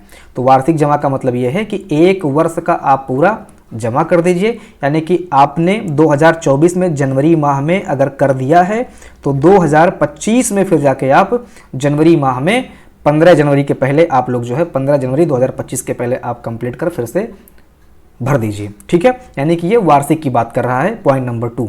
ऐसे ही ये धारा 4 की उपधारा 2 के तहत, यानी कि हमने ऊपर देखा था उसी की बात यहाँ पे फिर से बोल रहा है कि धारा 4 की उपधारा के 4 के तहत वहाँ पे हमने तिमाही की बात की थी कि तिमाही जमा करो या फिर तिमाही की जगह पे सालाना जमा कर दो। ठीक है, तो यहाँ पे वही लिखा हुआ है कि प्रत्येक तिमाही, यानी कि जैसे अगर हम यहाँ पे बांटे, तिमाही का मतलब 1 साल में कितनी तिमाही होती है, 4 तिमाही होती है। 1 साल में 4 तिमाही होती है, तो ऐसे से कर लो 1 2 3 4। तो जनवरी से लेके जनवरी, फरवरी, मार्च, अप्रैल, ये अप्रैल हो गया। अप्रैल से लेके मई, जून, जुलाई, अगस्त, तो यहाँ पे अगस्त हो गया। यानी कि जनवरी से लेके, ठीक है, नहीं यहाँ पे मैंने 4 महीने कैलकुलेट कर लिया, जनवरी, फरवरी, मार्च, यहाँ पे आप M लिखेंगे। ठीक है, जनवरी से लेके मार्च हो गया और मार्च तक जमा कर दिया आपने। अप्रैल, मई, जून, यानी कि अप्रैल, मई, जून, ऐसे ऐसे 3 महीने कैलकुलेट होगा। ठीक है, यहाँ पे जून हो जाएगा, ऐसे करके आप दिसंबर तक पहुँच जाएंगे।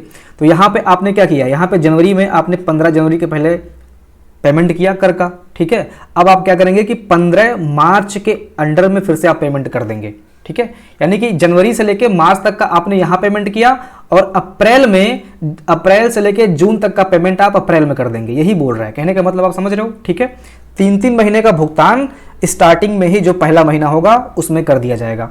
यही चीज इसमें बोला जा रहा है कि धारा कौन सा वाला था, हाँ, धारा 4 की उपधारा 2 के तहत देय कर मोटर वाहन अधिनियम 1988 के तहत वाहन के पंजीकरण के समय 1 तिमाही के रूप में अग्रिम रूप से देय होगा, यानी कि पहले आपको देना होगा और उसके बाद अगले प्रत्येक तिमाही के पहले कैलेंडर महीने का 15वां दिन पर देय होगा। जैसा कि मैंने आपको समझाया कि आपने जनवरी में पेमेंट किया तो आपको मार्च तक की छुट्टी मिल गई, फिर आप अप्रैल में पेमेंट करेंगे, फिर आपको जून तक का छुट्टी मिल जाएगा, फिर आप जुलाई के लिए पेमेंट करेंगे, जुलाई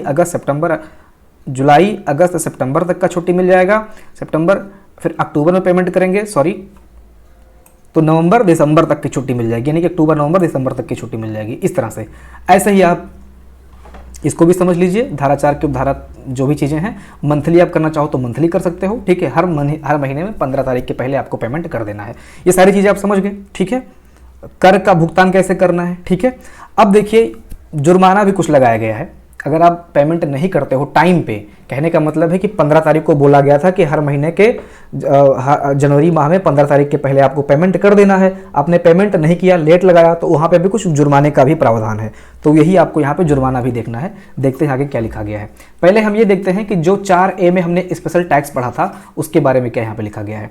तो स्पेशल टैक्स के अंतर्गत ये लिखा गया है कि विशेष अवसरों जैसे मेलों और धार्मिक समारोहों में यात्रियों के परिवहन के लिए जारी किए गए अस्थायी परमिट द्वारा कवर किए गए वाहनों के संबंध में विवाह या पार्टी, पर्यटक दलों या ऐसे अन्य आरक्षित पदों को अस्थायी परमिट जारी करते हुए भुगतान किया जाएगा। क्या हुआ फिर भाई, यहाँ पे विशेष वजह से मिला के तहत परिवहन के लिए जारी किए गए अस्थायी परमिट द्वारा कवर किए गए वाहनों के संबंध में पार्टियों, पर्यटक दलों और अन्य आरक्षित पदों को अस्थायी परमिट जारी करने के लिए भुगतान किया जाएगा। कहने का मतलब यह है कि जो स्पेशल टैक्स के भुगतान की बात की गई है, जो स्पेशल टैक्स के भुगतान की बात की गई है, उसकी चर्चा 4 खा में किया गया है। बस यही आप समझ लीजिए, ठीक है। इसके बाद में अब हम आते हैं पॉइंट नंबर 2 पे। जब कोई व्यक्ति अपने नाम पर पंजीकृत मोटर वाहन को किसी अन्य व्यक्ति को हस्तांतरित करता है, ठीक है, यानी कि ये 4 का कौन सा अधिनियम है, ये अधिनियम नंबर 9 का पॉइंट नंबर 1 के बाद 2 है, ठीक है। पॉइंट नंबर 2 है, ठीक है, ओके। थोड़ा सा यहाँ पे आपको कन्फ्यूज़न हो रहा है, लेकिन आप समझते चलें। अब आपको समझाऊंगा। तो ये पॉइंट नंबर 1 था। पॉइंट नंबर 1 के अंतर्गत हमने ये सारी चीज़ें देखी, ये सारी चीज़ें हमने पॉइंट नंबर 1 के अंतर्गत देखी। अब पॉइंट नंबर 2 ये है। तो आप लोग ऐसा मत सोचो कि यार 1 के बाद 2 हो गया, 3 हो गया, 4 हो गया, तो 2 कैसे आ गया। नहीं, पॉइंट नंबर 1 के अंतर्गत ये सारी चीज़ें हैं, पूरी चीज़ें। ये 4 खा लिखा हुआ है, ठीक है, ये 4 खा लिखा हुआ है। इसके बाद में यहाँ पे हम पॉइंट नंबर 2 की बात करने जा रहे हैं।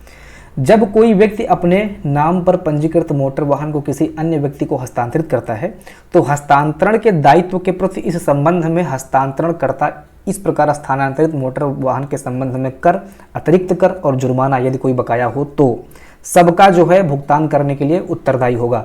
ऐसा नहीं है कि आपने व्हीकल खरीद लिया, उसको रगड़ के चलाया, इसके बाद में इस पर आपने टैक्स भी पेमेंट नहीं किया है, जो स्पेशल टैक्स लगता है उसका भी पेमेंट नहीं किया है, इसके बाद में कोई जुर्माना वगैरह है उसका भी पेमेंट आपने नहीं किया है, और आप सोच रहे हो कि इस वाहन को हम दूसरे को हस्तांतरित कर देते हैं, यानी कि बेच देते हैं, ट्रांसफ़र कर देते हैं ताकि हम इन टैक्स से छुट्टी पा जाएँ, प्रॉफिट लेना चाहते हो आप, तब तक आप ट्रांसफ़र नहीं कर सकते हो जब तक आपने टैक्स, स्पेशल टैक्स और जुर्माने का भुगतान ना किया हो।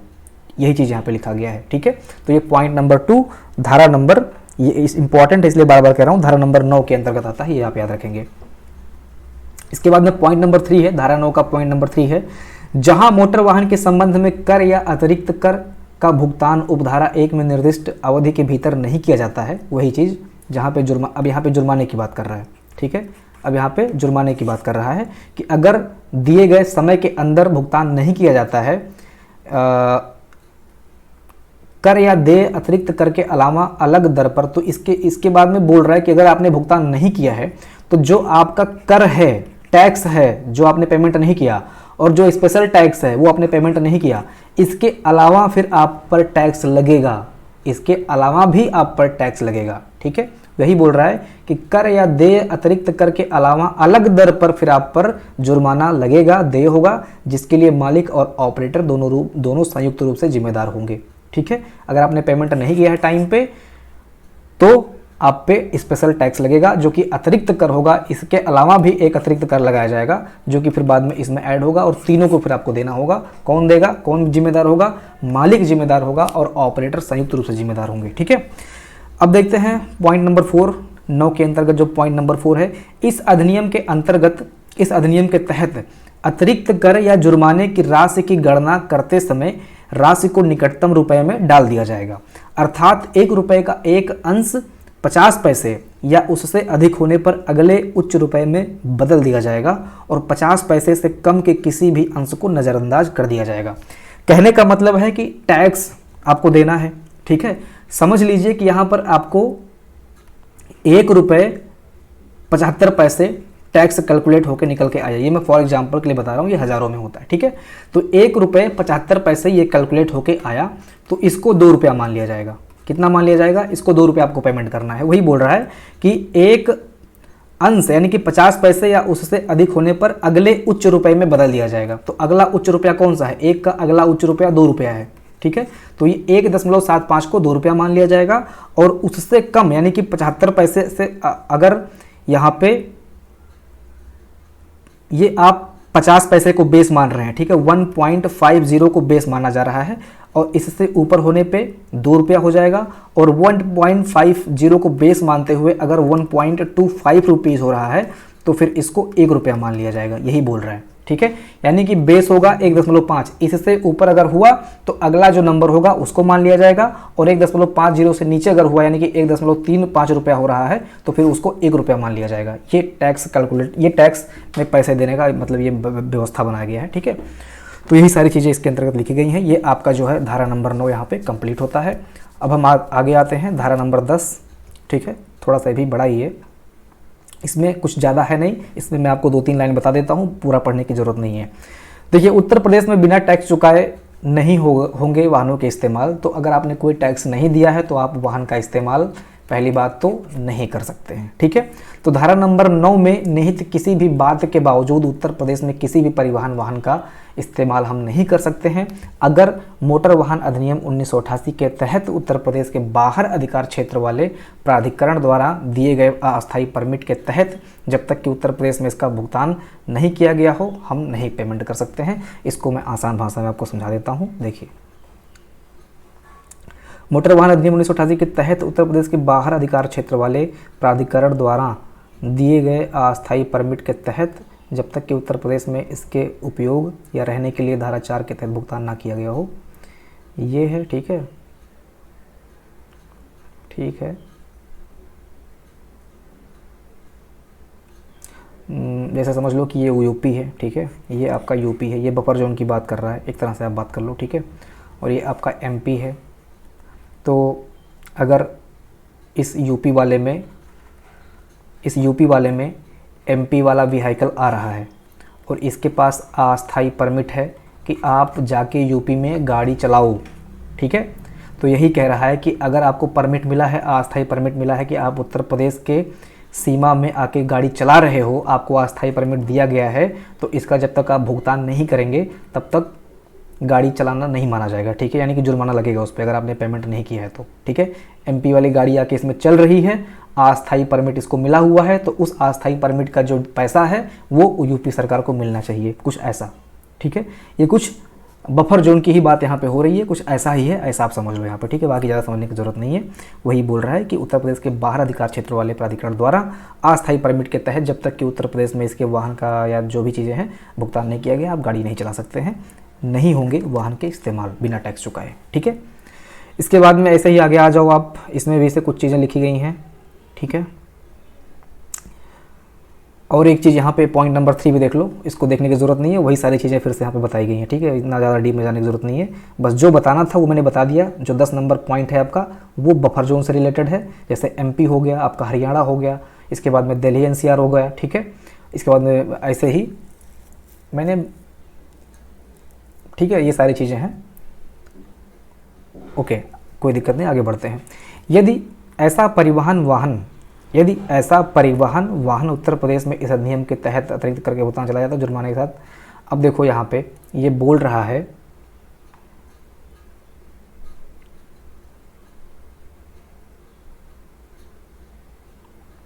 कुछ कंडीशंस के साथ में ये चीज़ें हैं। अगर ऐसा परिवहन वाहन गाड़ी चलाते हुए यहाँ पे पाया जाता है तो यहाँ पे आपको 5 गुना टैक्स देना होगा, ठीक है। इस अधिनियम के तहत दे कर या अतिरिक्त कर के भुगतान के बिना पाया जाता है तो जुर्माना के साथ ऐसा कर या अतिरिक्त कर देय कर के 5 गुने के बराबर होगा, ठीक है। यानी कि आपको 5 गुना टैक्स पेमेंट करना होगा। ये कुछ ज़्यादा है इसलिए मैं इसको फिर से रीचेक कर रहा था। 5 गुना फिर टैक्स आपको देना होगा। ठीक है, जैसे जो भी आपका टैक्स है, स्पेशल टैक्स है, इनको जोड़ के जो रुपया आया, 10 रुपया आया तो आपको 50 रुपये यहाँ पर टैक्स यूपी गवर्नमेंट को पेमेंट करना होगा। ठीक है, ये सारी चीज़ें हैं, बशर्ते कि राष्ट्रीय राजधानी क्षेत्र दिल्ली के परिवहन प्राधिकरणों द्वारा जारी परमिट के आधार पर दिल्ली से नोएडा, ग्रेटर नोएडा के अधिसूचित क्षेत्र के भीतर चलने वाले, हाँ ये बोल रहा है कि जैसे जो दिल्ली एनसीआर वाला क्षेत्र है यहाँ पे ये चीज़ नहीं लागू होगा। ठीक है, जो बफर जोन वाला बात मैंने बताया था, यूपी और दिल्ली का अगर बाई चांस यहाँ पे गाड़ी वाड़ी चल रही है तो दिल्ली और उत्तर प्रदेश का जो एनसीआर क्षेत्र है वहाँ पर ये मान्य नहीं होगा। ठीक है, ऐसे ही आपका जो उत्तर प्रदेश, हरियाणा, राजस्थान और राष्ट्रीय राजधानी क्षेत्र की सरकारों के साथ समझौते के अनुसार जो परमिशन वगैरह है तो वहाँ पर भी ये, जैसे क्या है यहाँ पे आप देखिए, जहाँ जहाँ गवर्नमेंट एक दूसरे से समझौता की हुई है, जैसे उत्तर प्रदेश, हरियाणा, राजस्थान और राष्ट्रीय राजधानी क्षेत्र दिल्ली की सरकारों के साथ अगर कोई समझौता वगैरह हुआ है तो यहाँ पे 5 गुना टैक्स परमिशन नहीं लिया जाए, 5 गुना टैक्स नहीं लिया जाएगा। जहाँ पे सरकारों का समझौता नहीं हुआ है और जहाँ पे गाड़ियाँ चल रही हैं विदाउट परमिशन, बिना टैक्स पेमेंट के, वहाँ पर 5 गुना उनको टैक्स देना पड़ेगा। और जिस क्षेत्र में सरकारों का समझौता हुआ है, जैसे आप यहाँ पर देख सकते हैं कि उत्तर प्रदेश, हरियाणा, राजस्थान और राष्ट्रीय राजधानी क्षेत्र की सरकारों के साथ समझौते के अनुसार दिए गए परमिट के तहत विशेष रूप से राष्ट्रीय राजधानी क्षेत्र की सीमाओं के जो भी गाड़ियां, जैसे एनसीआर क्षेत्र है ये, अब इस एनसीआर क्षेत्र में सिर्फ उत्तर प्रदेश की गाड़ियां तो जाएंगी नहीं, ये दिल्ली हो गया और ये यूपी हो गया, बीच में एनसीआर क्षेत्र है। अब इस एनसीआर क्षेत्र में आपका राजस्थान की भी गाड़ी पहुंच जाएगी। ठीक है, हरियाणा की भी गाड़ी पहुंच जाएगी। तो राजस्थान, हरियाणा, दिल्ली की जो गाड़ियां चल रही हैं यहाँ पर उनको टैक्स नहीं देना होगा अगर वो सीएनजी गाड़ियाँ हैं। अगर वो सीएनजी गाड़ी है तो उन पर कोई टैक्स नहीं लगेगा, मतलब ये जो जुर्माना वगैरह है इनको जुर्माना देने की ज़रूरत नहीं है। ठीक है, यही सारी चीज़ें यहाँ पे लिखी हुई हैं। बाकी जो मैंने बता दिया, ये बफर जोन की बात कर रहा है, यही आपको याद रखना है पॉइंट नंबर 10 या धारा नंबर 10 के अंतर्गत। ठीक है, आगे बढ़ते हैं। अगला है पहली बार देय होने वाली देयता पर देय राशि। क्या लिखा हुआ है? पहली बार होने वाली देयता पर देय राशि। कहने का मतलब ये है कि जब आप रजिस्ट्रीकरण कर लेते हैं तो पहली बार जब आप पेमेंट करते हैं उसकी बात यहाँ पे कर रहा है, जिसकी चर्चा हमने अभी जस्ट इसके ऊपर का जो सेक्शन था उसमें किया था कि आप 1 साल का पेमेंट कर सकते हो या फिर छमाही कर सकते हो या फिर त्रैमासिक करते हो या फिर एक मुश्त करते हो। तो वही लिखा हुआ है, थोड़ा सा यहाँ पर टफ लैंग्वेज में लिखा हुआ है तो इसको पढ़ने की ज़रूरत नहीं है, वैसे मैं पढ़ देता हूँ। कर किसी कैलेंडर महीने के शुरू होने के बाद पहली बार देय हो जाता है तो धारा 4 के तहत देय कर उपयुक्त त्रैमासिक कर का 1/3 या प्रत्येक कैलेंडर महीने या उसके संबंधित उचित वार्षिक वर्ष का 12वां हिस्सा होगा। जैसे आप ये मान लो, कहने का मतलब ये है कि 1 साल का आपका 15 रुपया हो रहा है। ठीक है, 1 साल का जो कर है वो 15 रुपया हो रहा है। तो अगर आप तिमाही जमा करते हो 16 रुपया हो रहा है। ठीक है, ताकि डिवीजन करने में आसानी रहे। तो क्या बोलते हैं, 16 रुपया समझ लो टैक्स हो रहा है 1 साल का। तो आपको तिमाही अगर जमा करना है तो 4 से डिवाइड कर दो, तो 4 चौके 16, यानी कि 4 रुपया आप जमा करेंगे। आपको छमाही जमा करना है तो 6 से डिवाइड कर दीजिए, 6 दूनी 12, यानी कि आप 2 बार में जमा कर देंगे 6 रुपया। आपको 1 रुपया जमा करना है तो आप जो है 12 महीने तक 1 रुपये, मतलब जो भी है क्या है 16 रुपये आपको हर महीने जमा करना है तो आपको 16 रुपये महीना देना होगा। इस टाइप से जो भी है इसको आप समझ लो। ठीक है, कोई बहुत डीप में नहीं है। मेरा थोड़ा सर दर्द हो रहा है, अभी मैं वीडियो को पॉज कर रहा हूँ, मैं फिर से एक बार वीडियो रिकॉर्ड करूँगा। इसके जो आगे का सेक्शन है उसको मैं फिर से रिकॉर्ड करने जा रहा हूँ, बाद में रिकॉर्ड करूँगा। ठीक है, ओके। अब हम धारा नंबर 12 देखते हैं। 12 में क्या लिखा गया है कि वाहन का उपयोग ना करना और कर की वापसी। ठीक है, जब कोई व्यक्ति अपना वाहन प्रयोग नहीं करता है और उसने कर दे रखा है, जैसे आपने पहले पेमेंट कर दिया, कर आपने पहले दे दिया, समझ लीजिए कि आपने वार्षिक कर दिया। ठीक है, और आप 6 महीने गाड़ी चला के अगले 6 महीने गाड़ी नहीं चला रहे हो, तो अगर आपने 6 महीने गाड़ी नहीं चलाया है और आपके पास कोई सबूत वगैरह है तो आप वो कागज़ वहाँ पे लगा सकते हैं। और जो 6 महीने आपने गाड़ी नहीं चलाया है और आपने एडवांस पेमेंट कर दिया है कर का, वो पेमेंट आप वापस प्राप्त कर सकते हैं। उसी से संबंधित ये धारा है जो कि धारा नंबर 12 है। ठीक है, तो वाहन का उपयोग ना करना और कर की वापसी, इसका जो संबंध है ये धारा नंबर 12 से है। इसमें देख लेते हैं क्या लिखा हुआ है। जैसा कि मैंने बताया कि आप कर का भुगतान करने के बाद में अगर गाड़ी नहीं चलाए हैं तो अपना कर वापस प्राप्त कर सकते हैं। ऐसे वाहन के संबंध में ऐसी अवधि के 30 दिनों के भीतर देय राशि के अलावा अन्य जिसके लिए भुगतान किया गया है वह उस कर वापसी का हकदार होगा। यहाँ पर आप देखिए लिखा गया है जैसे आपने भुगतान किया, ठीक है, आपने कर का भुगतान किया किए जाने के बाद से 1 महीने या उससे अधिक की निरंतर अवधि के लिए आपने गाड़ी नहीं चलाई। जैसे मानते हैं कि आपने 1 महीने एडवांस कर पेमेंट कर दिया, आपने 1 महीने एडवांस कर पेमेंट कर दिया। अब यहाँ पे आपने क्या किया, 30 दिन के लिए आपने कर एडवांस पेमेंट कर दिया और 30 दिन आप गाड़ी नहीं चलाए हैं, ठीक है। वही बोल रहा है कि ऐसे वाहन के संबंध में ऐसी अवधि के 30 दिनों के भीतर देय राशि, ये जो देय राशि है यानी कि जो आपने दे दिया है वो भी वापस होगा, और अन्य जिसके लिए भुगतान किया गया है वो भी वापस होगा, ठीक है। और भी जो भी बकाया वगैरह होगा, कर वगैरह होगा, जब तक आपने उसका यूज नहीं किया है वो सारे कर आपको वापस होंगे, वही ये धारा बोल रहा है, ठीक है। इसके बाद में यहाँ पे लिखा हुआ है, परंतु ऐसा कोई धन वापसी तब तक स्वीकार्य नहीं होगा जब तक कि ऐसे व्यक्ति ने पंजीकरण प्रमाण पत्र, वाहन के संबंध में जारी टोकन, यदि कोई परमिट है, यदि कोई टोकन है और यदि कोई परमिट है, ठीक है, ऐसे टोकन या परमिट कराधान अधिकारी को उस अवधि से पहले सरेंडर नहीं कर दिया है जिसके लिए ऐसे रिफंड का दावा किया जा रहा है। यानी कि अगर आपने अपील अधिकारी को या आपने कराधान अधिकारी को वो कागजात नहीं दिखाए हैं जो आपने 1 महीने की छुट्टी ली है या 1 महीने आपने गाड़ी नहीं चलाया है या कोई सबूत वगैरह नहीं दे रहे हो, और आपके पास पंजीकरण प्रमाण पत्र होना चाहिए, टोकन होना चाहिए, कोई परमिट वगैरह है तो वो भी होना चाहिए। ये सारे डॉक्यूमेंट आप कराधान अधिकारी को दिखा के अपना जो कर है, धन है, उसको वापस प्राप्त कर सकते हैं, ठीक है। यही सारी चीज़ें इसके अंतर्गत बताई गई हैं। ये आपका पॉइंट नंबर 1 था, ठीक है। ये 12 में पॉइंट नंबर 1 था। इसके बाद में पॉइंट नंबर 2, 3, 4, 5, 6, 7 तथ्यों को अभी यहाँ पे मेंशन नहीं किया जा रहा है, ठीक है। अगर ज़रूरत लगती है तो अपडेट कर दिया जाएगा, अभी के लिए यहाँ नहीं लिख रहे हैं ताकि डेटा बहुत ज़्यादा ना हो जाए, ठीक है। क्योंकि डेटा यहाँ पे हमें बहुत ज़्यादा आपको डेटा नहीं दिखाना है, जो महत्वपूर्ण चीज़ें हैं वही यहाँ पे शामिल किया जा रहा है। तो ये बात हो गई कि आपने कर वापस कैसे लेना है, उसके बारे में यहाँ पे स्टेप देखा। इसके बाद में पॉइंट नंबर हम 8 चेक करते हैं। यहाँ पे 2, 3, 4, 5, 6, 7 नहीं बता रहे हैं, 8वां नंबर सीधे बता रहे हैं, जो कि इंपॉर्टेंट है। जहां मोटर वाहन का मालिक उक्त वाहन की दुर्घटना के कारण अपने मोटर वाहन का उपयोग करने में असमर्थ है, ठीक है। आप गाड़ी चला रहे हैं, ठीक है, आपका एक्सीडेंट हो गया। अब एक्सीडेंट हो गया तो भी आप गाड़ी चलाने में असमर्थ हो गए, आप गाड़ी नहीं चला पाएंगे, हो सकता है कि आपको 2-3 महीने लग जाए रिकवर होने में, और ऐसे केस में आपने टैक्स भी जमा कर रखा है, तो ऐसे केस में भी आपका जो टैक्स है वो रिफंड हो जाएगा। आपका एक्सीडेंट वगैरह जो हुआ है, जहाँ पे आपने दवाई वगैरह करवाया है, जिस हॉस्पिटल में आप एडमिट हुए हैं, वहाँ से आप डॉक्यूमेंट बनवाएंगे, वहाँ पे दिखाएंगे, इसके बाद में आपका जो टैक्स है वो रिफंड हो जाएगा।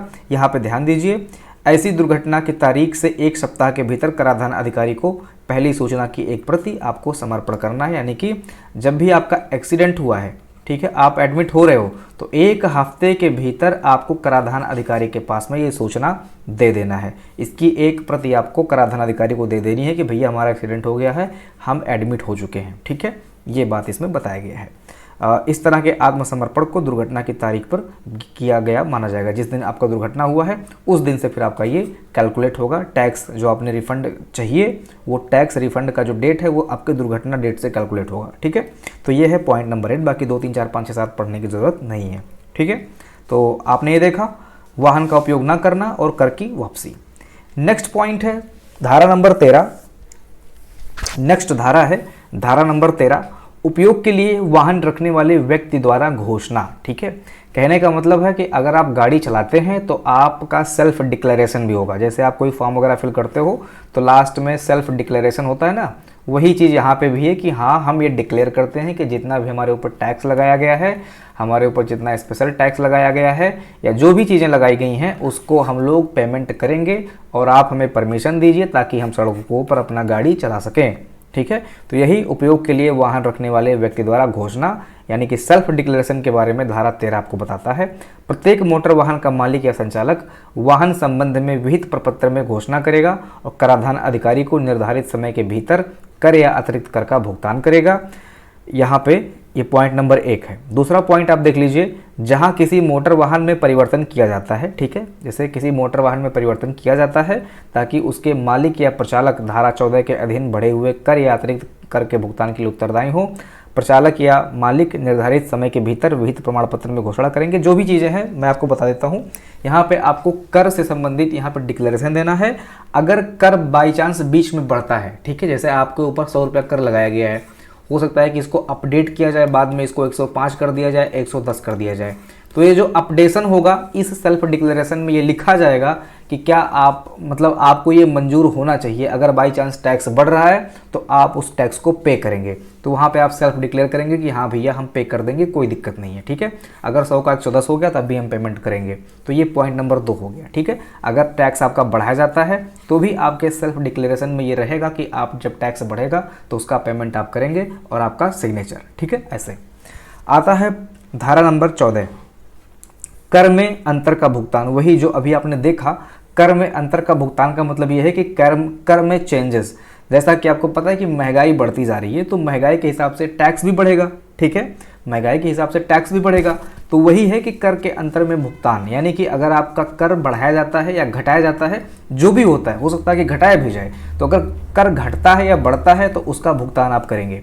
जहाँ कोई मोटर वाहन के जिसके संबंध में कर या अतिरिक्त कर भुगतान किया गया है को इस तरह से बदल दिया जाता है कि वाहन जिसके संबंध में कर की उच्च दर या अतिरिक्त कर है या देय है, उसके मालिक या ऑपरेटर ऐसे वाहन के संबंध में संयुक्त रूप से अलग अलग कर की राशि के बीच के भुगतान के लिए उत्तरदायी होंगे। वही जो मैं आपको बता रहा हूँ, ठीक है। वही थोड़ा सा कठिन भाषा में यहाँ पे लिख दिया है।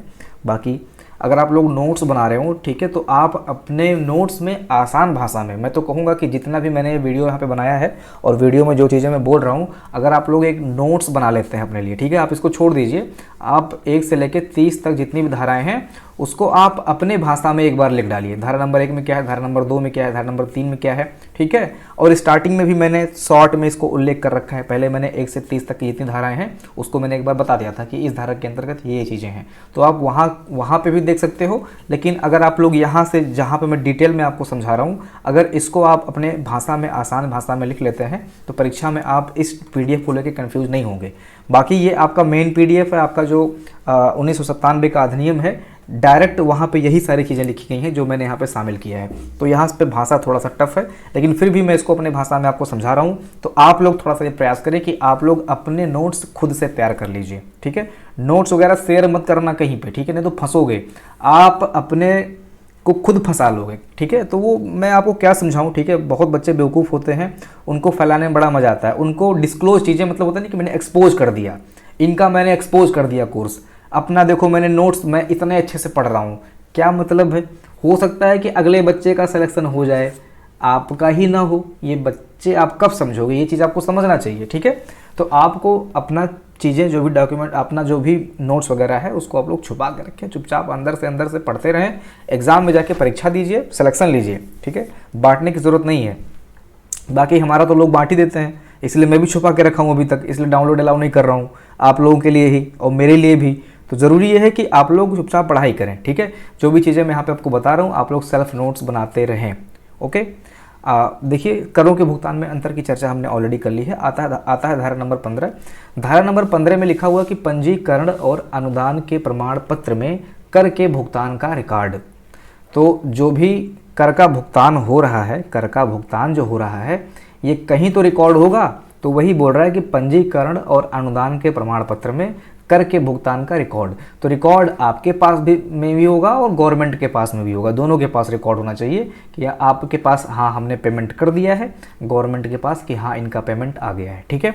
तो कराधान अधिकारी मोटर वाहन के संबंध में दिए गए पंजीकरण प्रमाण पत्र में कर के भुगतान को रिकॉर्ड करेगा और परिवहन वाहन के मामले में निर्धारित प्रपत्र भी जारी करेगा।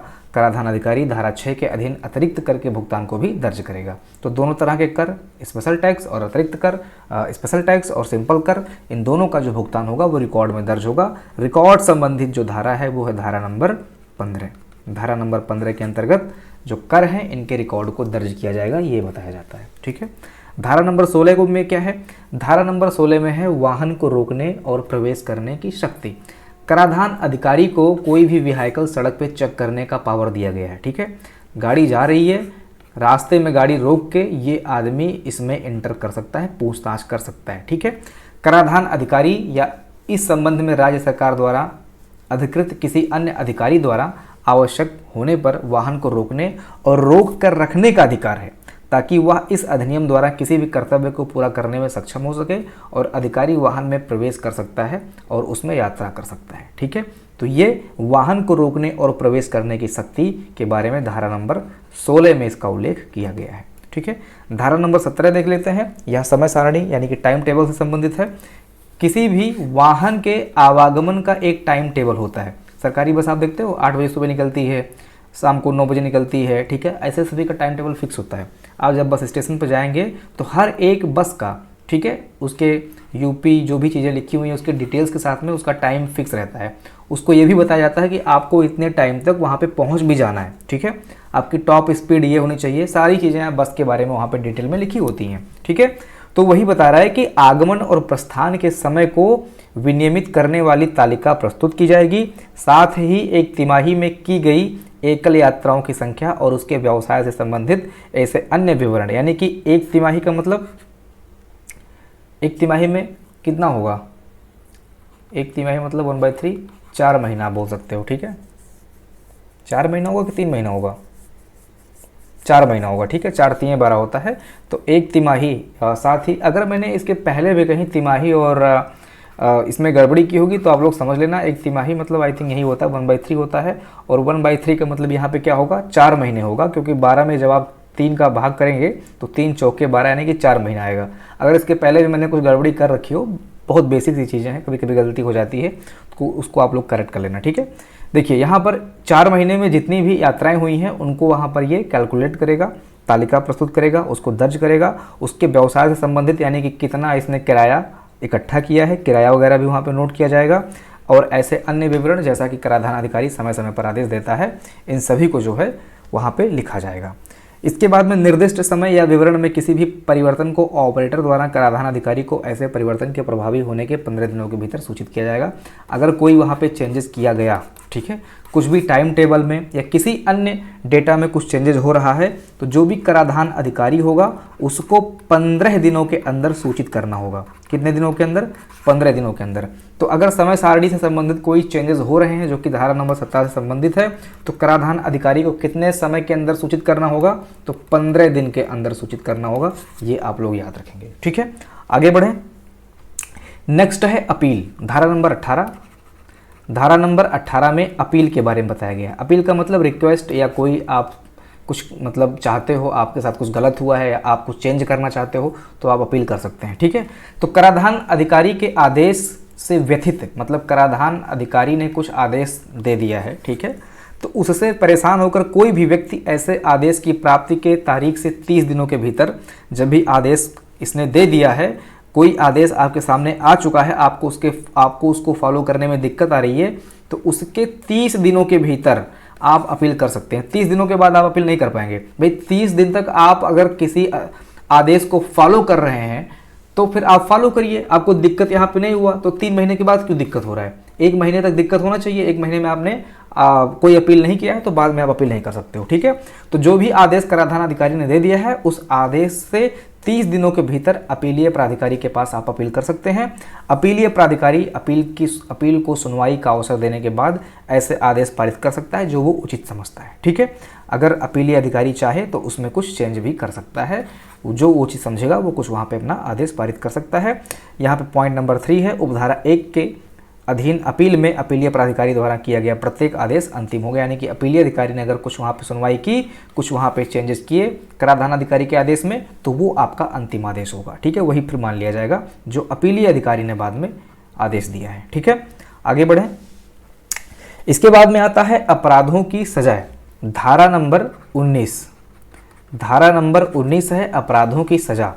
जो कोई भी इस अधिनियम के किसी प्रावधान या इसके तहत बनाए गए नियमों का उल्लंघन करता है वह जुर्माना उसके ऊपर जुर्माना लगाया जाएगा, ठीक है। जुर्माने में 500 रुपया दिया जाएगा, ठीक है। अगर फिर भी आपने गलती की, जैसे आपके ऊपर 500 रुपया फाइन लगाया गया है, आगे फिर आप वो आदेश नहीं मान रहे हो, ठीक है, फिर से आप गलती करते हो, तो फिर ये जो 500 रुपया है उसको 1000 रुपये तक बढ़ाया जा सकता है, ठीक है। तो यही है अपराधों की सज़ा। अब यहाँ पे आपको जेल नहीं होगा, यहाँ पे कुछ आपको पैसे की सज़ा यानी कि शुल्क आपको देना होता है, जुर्माना आपको देना होता है, ठीक है।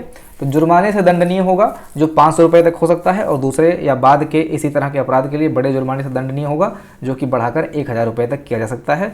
परंतु कोई भी सिविल न्यायालय लिखित में दर्ज किए जाने वाले कारणों को छोड़कर ऐसे किसी भी दूसरे या बाद के अपराध के लिए 500 रुपये से कम का जुर्माना नहीं लगाएगा, ठीक है। बस यही है, और कोई इसमें बहुत बड़ी बात नहीं है। आपको बस यही समझना है कि 500 रुपया और 1000 रुपया, बस, ठीक है। इसके बाद में क्या है 20 नंबर क्या है, कर की वसूली। इस अधिनियम के अधीन देय मतलब कर की वसूली, कैसे वसूली भाई वाला काम यहाँ पे आ गया, ठीक है, वसूली करना हमें। यहाँ पे क्या है, इस अधिनियम के अधीन देय किसी कर या अतिरिक्त कर या जुर्माने की बकाया राशि भू राजस्व की बकाया राशि के रूप में वसूल होगी।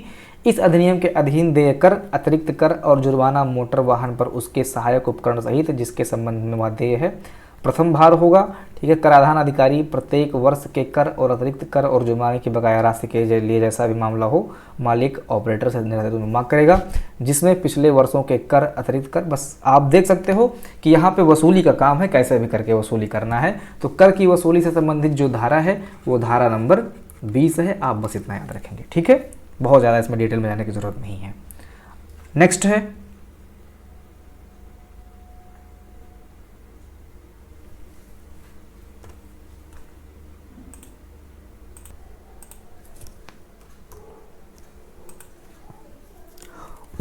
धारा नंबर 21 देखते हैं। इसके अंतर्गत लिखा गया है गवाहों आदि की उपस्थिति को लागू करने की शक्ति, ठीक है। तो जितने भी गवाह या इससे रिलेटेड जो व्यक्ति होंगे उनको उपस्थित करने की शक्ति जो है ये अपीलीय अधिकारी को प्राप्त है, ठीक है। और जो संबंधित कराधान अधिकारी होगा उसको भी ये शक्ति प्राप्त है। कहने का मतलब है जो शक्ति या न्यायिक शक्ति किसी भी सिविल न्यायालय को प्राप्त है वो शक्ति अपीलीय और कराधान अधिकारी को भी प्राप्त है। अगर इसने कुछ फैसला बता दिया है किसी प्रारूप से संबंधित या किसी प्रावधान से संबंधित या किसी चेंज से संबंधित, इसने किसी को सम्मन जारी किया है या कुछ इसने प्रारूप में बदलाव किया है, तो इसकी जो शक्ति होगी वो मान्य होगी। उसको आप न्यायालय में जो है वहाँ पे आप उसको चैलेंज नहीं कर सकते हैं, ठीक है। तो वही चीज़ यहाँ पे लिखा गया है कि अपीलीय प्राधिकारी या कोई जांच करने वाले अधिकारी के पास ऐसी सभी शक्तियाँ होंगी जो किसी दीवानी वाद का विचारण करने वाले सिविल न्यायालय में निहित हैं। और जो शक्ति इसके पास है उसको आप सभी लोग देख सकते हैं।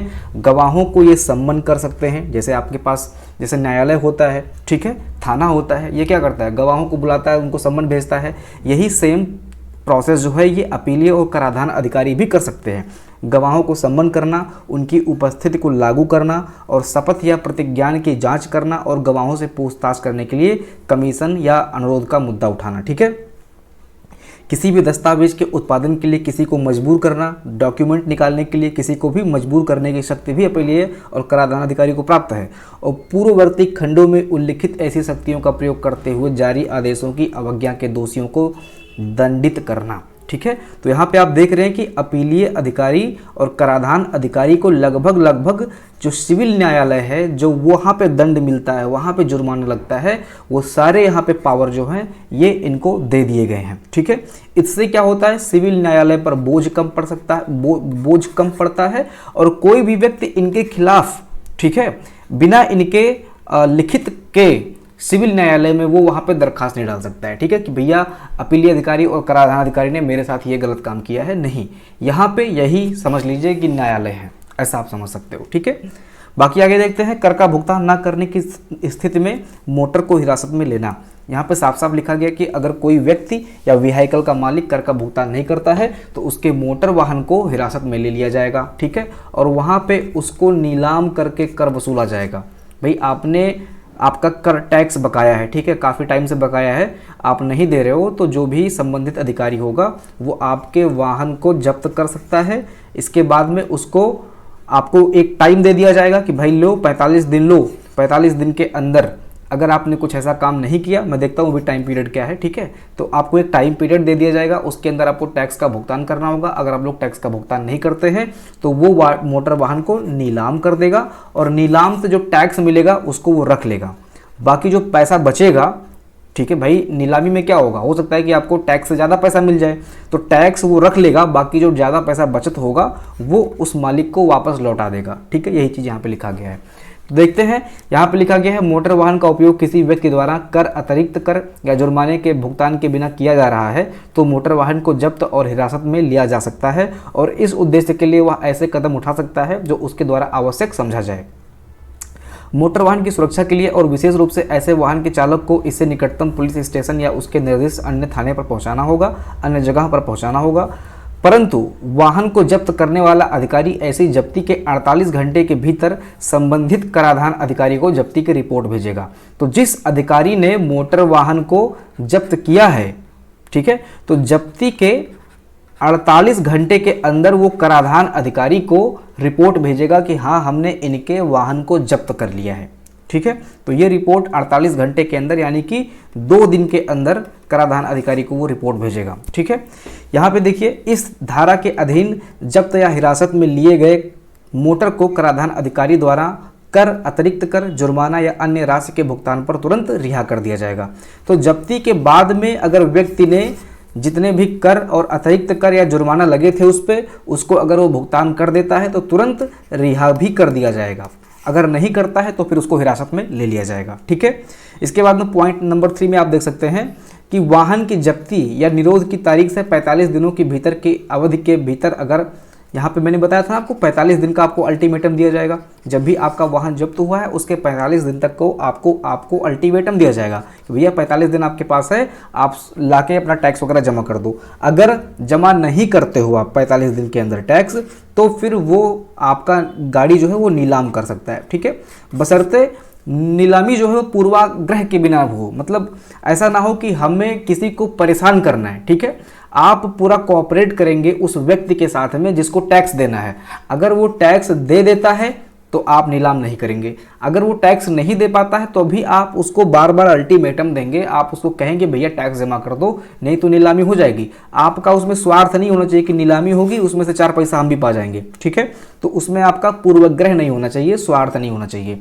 आप नियमतः कानून को फॉलो करेंगे, 45 दिन के बाद में आप गाड़ी की नीलामी कर सकते हैं। ठीक है, इसके बाद में देख सकते हैं कि वाहन को निर्धारित तरीके से सार्वजनिक नीलामी द्वारा बेचा जाएगा और ऐसे वाहन की बिक्री आय से वाहन के संबंध में कर, अतिरिक्त कर, जुर्माना या अन्य देय राशि के रूप में समायोजित किया जाएगा।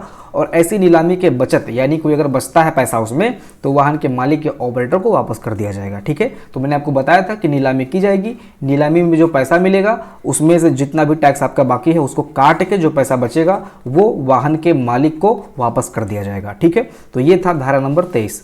धारा नंबर 22 था अभी तक। धारा नंबर 23 के अंतर्गत है कि न्यायालयों के क्षेत्राधिकार या परिरक्षण या न्यायालय की अधिकारिता पर रोक। जैसा कि ऊपर बताया गया है कि अपीलीय अधिकारी को न्यायालय से संबंधित यानी कि सम्मन जारी करना, ठीक है, आपने देखा था ऊपर अभी, सम्मन जारी करना, इसके बाद में जो है गवाहों को उपस्थित करना, शपथ दिलवाना, प्रतिज्ञान की जांच करना, पूछताछ करना, दस्तावेज के उत्पादन के लिए मजबूर करना, ठीक है, अवज्ञा करने पर किसी व्यक्ति को दंडित करना। तो ये सब जो अधिकार हैं ये अपीलीय अधिकारी और कराधान अधिकारी को प्राप्त हैं। तो वही चीज बोल रहा है कि न्यायालय की अधिकारिता पर रोक। किसी भी सिविल न्यायालय को इस अधिनियम के अधीन राज्य सरकार या किसी अन्य प्राधिकारी या अधिकारी द्वारा की गई किसी भी बात, किसी कार्यवाही या किसी आदेश या निर्देश के संबंध में किसी वाद या कार्यवाही पर विचार करने का अधिकार नहीं है। ठीक है, इतना करने के बाद में अगर कोई राज्य या किसी अन्य प्राधिकारी या अधिकारी द्वारा किसी बात पे कोई असंतुष्टि हो रही है और वो न्यायालय में जाके कुछ वहाँ पे अपील वगैरह कर रहा है, तो यहाँ पे जो इसने निर्णय दे दिया है उसके निर्णय के बीच में सिविल न्यायालय हस्तक्षेप नहीं करेगा। ठीक है, उसको किसी भी वाद या कार्यवाही पर विचार करने का अधिकार नहीं है न्यायालय को, यही बोल रहा है न्यायालय धारा नंबर 23। धारा नंबर 24 दोस्तों मुझे समझ में नहीं आ रहा था, मैंने यहाँ पे क्वेश्चन साइन लगा दिया है। ठीक है, आपको बस इतना ध्यान रखना है कि धारा नंबर 24 में अपराधों से संबंधित जो समन है उसके बारे में बात किया गया है, अपराधों का शमन। ठीक है, विहित शर्तों के अधीन रहते हुए इस अधिनियम के अधीन दंडनीय अपराध को इस अधिनियम के अधीन ऐसे अपराध के लिए उबंधित अधिकतम जुर्माने के 50% के बराबर, ये जुर्माने के अधिकतम 50% के बराबर, ये लाइन आप याद रख लीजिए बस। बाकी इसमें कुछ समझ में नहीं आ रहा है, ये थोड़ा सा जटिल भाषा में लिखा गया था, मैंने इसको समझने की कोशिश की लेकिन मुझे ये चीज़ समझ में नहीं आ रहा है। सेंटेंस मैंने जो आपका 97 का PDF उसको भी ओपन किया था, वहाँ पे भी कुछ ऐसा लिखा गया है। तो आप लोग इसको क्या करें कि आप लोग बस इतना पढ़ें कि अपराधों का शमन। ठीक है, देखिए शमन का मतलब होता है एक तरह से दमन, मतलब अपराधों को दबाना। ठीक है, अपराध होने ना पाए इसके लिए कोई प्रेरित करना। ठीक है, मतलब अपराधों का दमन आप बोल सकते हैं, दमन या शमन। ठीक है, तो राशि की वसूली पर कराधान अधिकारी या राज्य सरकार द्वारा इस निमित्त अधिकार प्राप्त को जो भी चीज़ें हैं, जब कोई अपराध इतना जटिल हो जाता है अभियोजना की संस्था के समक्ष। ये थोड़ा सा बहुत टफ लैंग्वेज में लिखा गया है, इसको आप लोग बस इतना जान लीजिए कि धारा नंबर 24 में जो अपराधों को दबाने की शक्ति है, अपराधों को दबाने के बारे में जो कुछ बनाया गया है कानून या प्रावधान, वो धारा नंबर 24 के अंतर्गत आता है। ठीक है, बस आपको इतना ध्यान रखना है। इसके बाद में हम बात करें धारा नंबर 25 का, तो अपराधों का संज्ञान। ठीक है, कोई भी न्यायालय इस अधिनियम के तहत दंडनीय अपराध का संज्ञान नहीं लेगा। कोई भी न्यायालय इस अधिनियम के तहत दंडनीय अपराध का संज्ञान नहीं लेगा, सिवाय कराधान अधिकारी द्वारा किए गए ऐसे अपराध के तथ्यों के लिखित रिपोर्ट के बिना। जो कराधान अधिकारी और जो शमन अधिकारी थे, उन्होंने अगर कोई दंड दे दिया है तो उस दंड का संज्ञान जो है न्यायालय नहीं लेगा। उस दंड का संज्ञान या दंड के बारे में आप जाते हो न्यायालय में, तो वहाँ पर वो संज्ञान नहीं लेगा। संज्ञान वो तभी लेगा जब कराधान अधिकारी द्वारा किए गए ऐसे अपराध के तथ्यों की लिखित रिपोर्ट के बिना, अगर कोई लिखित रिपोर्ट है कराधान अधिकारी का या उससे संबंधित कराधान अधिकारी के पास कोई तथ्य है, अगर वो तथ्य आप प्रस्तुत करते हैं, कुछ गलत तथ्य या कुछ आपको चैलेंज करना है, उस तथ्य के बिना अगर आपके पास तथ्य अधूरा है, तो फिर आप सिविल न्यायालय में अपना जो है बात नहीं रख सकते हैं। ठीक है, वही बात बोल रहा है। इसके बाद में कंपनियों द्वारा अधिक अपराध की बात हो रही है। कंपनी का मतलब जैसे अब समझ लीजिए कि टाटा कंपनी है, तो टाटा कंपनी में बहुत सारे एम्प्लॉय काम करते हैं, तो यहाँ पे एक सीईओ वगैरह होते हैं, निदेशक होते हैं, प्रबंधक होते हैं। तो जो निदेशक और प्रबंधक होते हैं उनके बारे में यहाँ कानून बनाया गया है, क्योंकि जैसे टाटा क्या है, गाड़ी बनाता है। अब अगर ये टाटा कंपनी किसी गलत मंशे से गाड़ी बना रहा है, ठीक है, इनका जो इंटेंशन है वो गलत है, तो उनके बारे में ये कानून है धारा नंबर 26। तो कंपनियां अगर अपराध करती है व्हीकल से रिलेटेड, तो उसके बारे में यहाँ पे बात किया गया है। कंपनी के लिए जिम्मेदार प्रत्येक व्यक्ति को अपराध की गुणवत्ता के लिए जिम्मेदार माना जाएगा और उसके खिलाफ कार्रवाई की जाएगी और तदनुसार दंडित किया जाएगा। जितने भी अधिकारी और कर्मचारी शामिल हैं किसी भी डिसीजन मेकिंग में, अगर वो डिसीजन गलत होता है तो उस डिसीजन मेकिंग में जितने भी अधिकारी कर्मचारी शामिल हैं इस कंपनी से रिलेटेड, उन सभी को दंडित किया जाएगा। ठीक है, परंतु इस उपधारा में निहित कोई भी ऐसा व्यक्ति दंड के लिए उत्तरदायी नहीं होगा यदि वह सिद्ध करता है कि अपराध उसकी जानकारी के बिना किया गया है और उसने ऐसे अपराध को होने से रोकने के लिए सभी यथोचित परिश्रम किया। मतलब कोई अगर ऐसा व्यक्ति है जिसके संज्ञान में ये अपराध नहीं हो रहा है और अगर उसको पता था, अगर उसके संज्ञान में था, तो उसने वो अपराध होने से रोकने की कोशिश की थी, तो ऐसे व्यक्ति को दंडित नहीं किया जाएगा। ठीक है, ऐसे व्यक्ति को दंडित नहीं किया जाएगा। इसके बाद में आप देख सकते हैं यहाँ पे कोई अपराध किसी कंपनी द्वारा किया गया है और यह सिद्ध हो जाता है कि अपराध कंपनी के किसी सचिव, निदेशक, प्रबंधक या अन्य अधिकारी की सहमति या मिलीभगत से किया गया है, या अपराध को अंजाम देने के लिए कंपनी के किसी सचिव, निदेशक, प्रबंधक या अन्य अधिकारी की ओर से कोई उपेक्षा की गई है, ऐसे सचिव, निदेशक, प्रबंधक या अन्य कर्मचारी को उस अपराध का दोषी माना जाएगा और उसके खिलाफ कार्रवाई की जाएगी और उन्हें दंडित किया जाएगा। ठीक है, यहाँ पे कुछ परिभाषा आप देख सकते हैं। कंपनी का अर्थ है कोई भी निकाय, कॉरपोरेट, और इसमें एक फर्म या व्यक्तियों का अन्य संघ शामिल है। वही जैसा कि आप समझते हैं कंपनी का मतलब क्या होता है, ज़रूर नहीं जानना आपको, बस कंपनी से रिलेटेड ये धारा है, आप इतना समझ लीजिए। ठीक है, तो कंपनियों में कोई अपराध होता है तो उसके लिए जितने भी डिसीजन मेकर होंगे उस डिसीजन से रिलेटेड जिससे वो अपराध माना जाएगा वो सभी लोग दंडित होंगे। ठीक है, अब यहाँ पे छोटा मोटा एम्प्लॉय दंडित नहीं होगा। ठीक है, जो अलग अलग के जो 15,000 20,000 पे काम करता है उसको वहाँ पे दंड नहीं दिया जाएगा, क्योंकि कंपनी बहुत बड़ी होती है।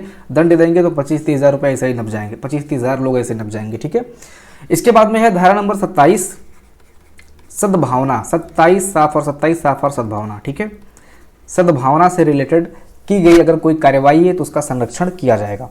नेक नियति से की जाने वाली किसी भी चीज़ के संबंध में राज्य सरकार या उसके किसी अधिकारी या कर्मचारी के खिलाफ कोई मुकदमा, अभियोजन या अन्य कानूनी कार्रवाई नहीं होगी।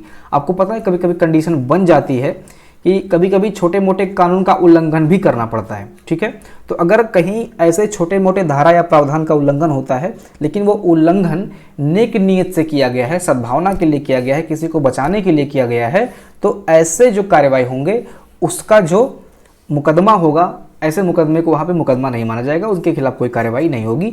यही बताया जा रहा है धारा नंबर 27 के अंतर्गत। इसके बाद में देखते हैं धारा नंबर 28 में क्या है, नियम बनाने की राज्य सरकार की शक्ति। तो राज्य सरकार के पास ये शक्ति है कि ये जो 1997 का अधिनियम है इससे संबंधित वो नियम बनाएगा, इससे संबंधित जो प्रावधान है उसको वो बनाएगा। तो राज्य सरकार अधिसूचना द्वारा इस अधिनियम के प्रयोजन को कार्यान्वित करने के लिए नियम बना सकती है, विशेष रूप से पूर्वगामी शक्ति की व्यापकता के प्रति पूर्वाग्रह के बिना। मतलब कहने का मतलब ये है कि जो पहले का अधिनियम है, जो पहले बनाया गया नियम है, उसकी व्यापकता के लिए बनाएगा, उसको और डिटेल में समझाने के लिए उसमें कुछ ऐड करना होगा, उसके लिए बनाएगा, बिना किसी पूर्वाग्रह के मतलब इसमें राज्य सरकार को बहुत ज़्यादा फायदा ना हो रहा हो, स्वार्थ ना हो रहा हो। ऐसा कोई नियम और कानून नहीं बनाएगा जिसमें राज्य सरकार को फायदा हो रहा है, ठीक है। बिना किसी पूर्वाग्रह के राज्य सरकार को ये शक्ति दी गई है, ठीक है। सरकार, अब यहाँ पे कई सारे यहाँ पे नियम और शक्तियों के बारे में बताया गया है कि किन किन टॉपिक पे ये नियम बना सकते हैं, तो सभी को जानना जरूरी नहीं है, बस 2 लाइन यहाँ पे हम पढ़ लेते हैं। इस अधिनियम के तहत कर या अतिरिक्त कर के भुगतान के लिए आवेदन किस तरीके से और किस रूप में निर्धारित किया जाएगा और किस प्राधिकरण को यह प्रस्तुत किया जाएगा। मतलब कर के भुगतान से संबंधित अगर कोई कानून को व्यापक करना है, किसी प्रावधान को व्यापक करना है, कुछ उसमें ऐड करना है, सबसेक्शन डालना है उसमें, तो उससे संबंधित ये नियम बनाएगा। किसी भी प्रमाण पत्र, घोषणा, नोटिस, रसीद या टोकन के रूप में और उसमें बताए जाने वाले विवरण और मोटर वाहन का टोकन प्रदर्शित करने का तरीका, ठीक है। तो ये कुछ यहाँ पे बताए गए हैं। वसूली से संबंधित कोई विधि विनियमित करना है, ठीक है। इसके बाद में भुगतान पर शुल्क, टोकन, प्रमाण पत्र स्थानांतरित करने से संबंधित कोई शक्ति है, ठीक है। अपील करने के लिए कोई अगर नियम आ रहा है नया, तो ये सारी चीज़ें हैं। समय सारणी से संबंधित कोई नया नियम लागू करना है, ठीक है। मार्गों को वितरित करने का तरीका, उससे संबंधित कोई प्रावधान है। दुर्घटना रोकने से संबंधित कोई प्रावधान है। तो ये कुछ प्रावधान यहाँ पे उल्लिखित हैं। बस इतना आपको याद रखना है कि धारा नंबर 28 के अंतर्गत राज्य सरकार को नियम बनाने की शक्ति दी गई है, ठीक है। अब हम देखते हैं धारा नंबर 29 और इसके बाद में 30 होगा, इसके बाद में आपका यह टॉपिक खत्म हो जाएगा। तो 30 धाराएं हैं यहाँ पे टोटल, तो 29 तक हम लोग पहुँच चुके हैं। कठिनाइयों को दूर करने की शक्ति।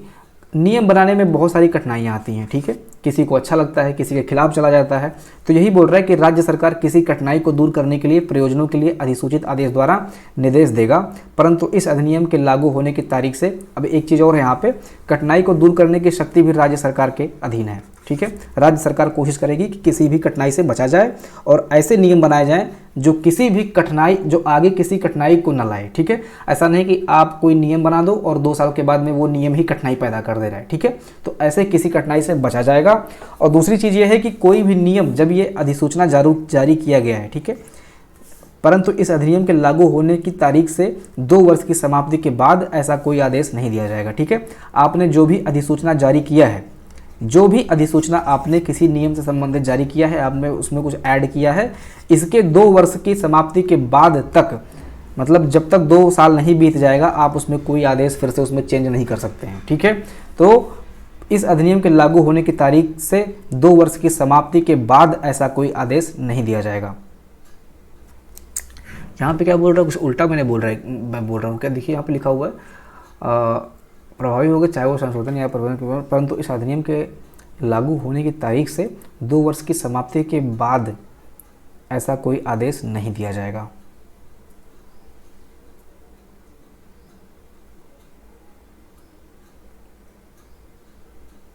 कहने का मतलब ये है, आपने अभी ऊपर देखा, ठीक है, आपने अभी ऊपर देखा कि नियम सरकार बना सकती है, नियम राज्य सरकार बना सकती है। जो भी नियम आपने बनाया है, ठीक है, जो भी नियम आपने बनाया है, आपने अधिसूचना जारी कर दी है, इसके 2 साल के अंदर आप इसमें कुछ चेंज कर सकते हैं, ठीक है। आप कठिनाइयों से, अगर कोई कठिनाई आ रही है, ठीक है, जैसे कोई अधिनियम लागू हुआ, अधिसूचना लागू कर दिया गया, अब उसको क्या है, क्रियान्वित किया जा रहा है, तो क्रियान्वित करने में कभी कभी क्या आता है, कोई दिक्कत आती है, सामना करना पड़ता है, प्रॉब्लम्स का सामना करना पड़ता है। तो 2 साल के भीतर अगर कोई कठिनाई आ रही है उस प्रावधान से संबंधित, उस अधिसूचना से संबंधित, तो आप 2 साल के अंदर उसमें कुछ चेंज कर सकते हैं। अगर आपने 2 साल के अंदर कोई चेंज नहीं किया तो उस अधिसूचना को परमानेंट मान लिया जाएगा, ठीक है। उस अधिसूचना में आप फिर चेंज नहीं कर सकते हैं। भाई वही कहानी है कि 2 साल तक अगर आपको प्रॉब्लम नहीं हुई उस अधिसूचना से, उस नियम से, उस नए प्रावधान से, तो फिर 2 साल के बाद क्यों दिक्कत आ रहा है, ठीक है। तो 2 साल तक आपको ये छूट है कि कठिनाई को दूर करने की शक्ति भी राज्य सरकार के पास है। अगर उस नियम प्रावधान से किसी व्यक्ति विशेष या अधिकारी को कोई कष्ट हो रहा है, कोई दिक्कत हो रहा है, काम करने में कठिनाई आ रही है, तो 2 साल के भीतर वो राज्य सरकार से पुनः अपील करके कठिनाई को दूर करने की शक्ति का ये जो 29 धारा है इसका प्रयोग करके नियम में संशोधन कर सकता है। 2 साल तक अगर आपने कोई संशोधन नहीं किया तो 2 साल के बाद में वो संशोधन मान्य नहीं होगा, ठीक है। इसके बाद में देखते हैं धारा नंबर 30 जो कि लास्ट है, संयुक्त प्रांत मोटर वाहन। अब धारा नंबर 30 में निरसन तथा बचत है। निरसन का मतलब किसी चीज को हटा देना, बचत का मतलब किसी चीज को बनाए रखना, ठीक है। तो संयुक्त प्रांत मोटर वाहन कराधान अधिनियम 1935, जब देश आजाद नहीं हुआ था तो संयुक्त प्रांत हुआ करता था उत्तर प्रदेश। तो 1935 मोटर वाहन कराधान अधिनियम 1935, उत्तर प्रदेश मोटर गाड़ी यात्री कर अधिनियम 1962 और उत्तर प्रदेश मोटर गाड़ी माल कर से संबंधित अधिनियम 1964 को निरस्त किया जाता है, ठीक है। ये बताया गया है धारा नंबर 30 में, ठीक है। तो धारा नंबर 30 में इन 3 अधिनियम को निरस्त किया जाता है। एक संयुक्त प्रांत मोटर वाहन कराधान अधिनियम 1935, दूसरा उत्तर प्रदेश मोटर गाड़ी यात्री कर अधिनियम 1962 और तीसरा उत्तर प्रदेश मोटर गाड़ी माल कर अधिनियम 1964 को निरस्त किया जाता है। ये हो गया आपका निरसन। और बचत की अगर हम बात करें तो यहाँ पर उत्तर प्रदेश है, इसमें देख सकते हैं, इसमें कुछ है नहीं। जो चीज़ें बनाई गई हैं 1997 अधिनियम के अंतर्गत वही आपका बचत के अंतर्गत आता है, उसी को यहाँ पे लागू किया गया है। और कुछ चीज़ें यहाँ पर ऐड की जाती है, संशोधित की जाती है राज्य सरकार के माध्यम से। बाकी ये कोई ज़रूरी नहीं कि आप इसको भी पढ़ें, ठीक है। तो इसी के साथ में अधिनियम 1997 जो कि कराधान संबंधित है, जो कि उत्तर प्रदेश के कराधान से संबंधित अधिनियम है, वो यहीं पर समाप्त होता है। इस अधिनियम को, इस एक्ट को हम लोगों ने बहुत डिटेल में अच्छे से पढ़ लिया है। इससे संबंधित जो प्रश्न बन सकते हैं उसको भी आपको कराया जाएगा। आप सभी लोग निश्चिंत रहें, यहाँ से प्रश्न बनने की उम्मीद ज़्यादा से ज़्यादा है। आप सभी लोग इस अधिनियम को बहुत अच्छे से पढ़ें, रिवीजन करें। जैसा कि मैंने आपको बताया कि आप सभी लोग आसान भाषा में, अपनी भाषा में एक बार रिवीजन करके नोट्स जरूर बना लें, ठीक है। अपनी भाषा में नोट्स बनाएं ताकि आपको पढ़ने में आसानी रहे, ठीक है। मिलते हैं अगले वीडियो में, अपना ध्यान रखिएगा। जय हिंद।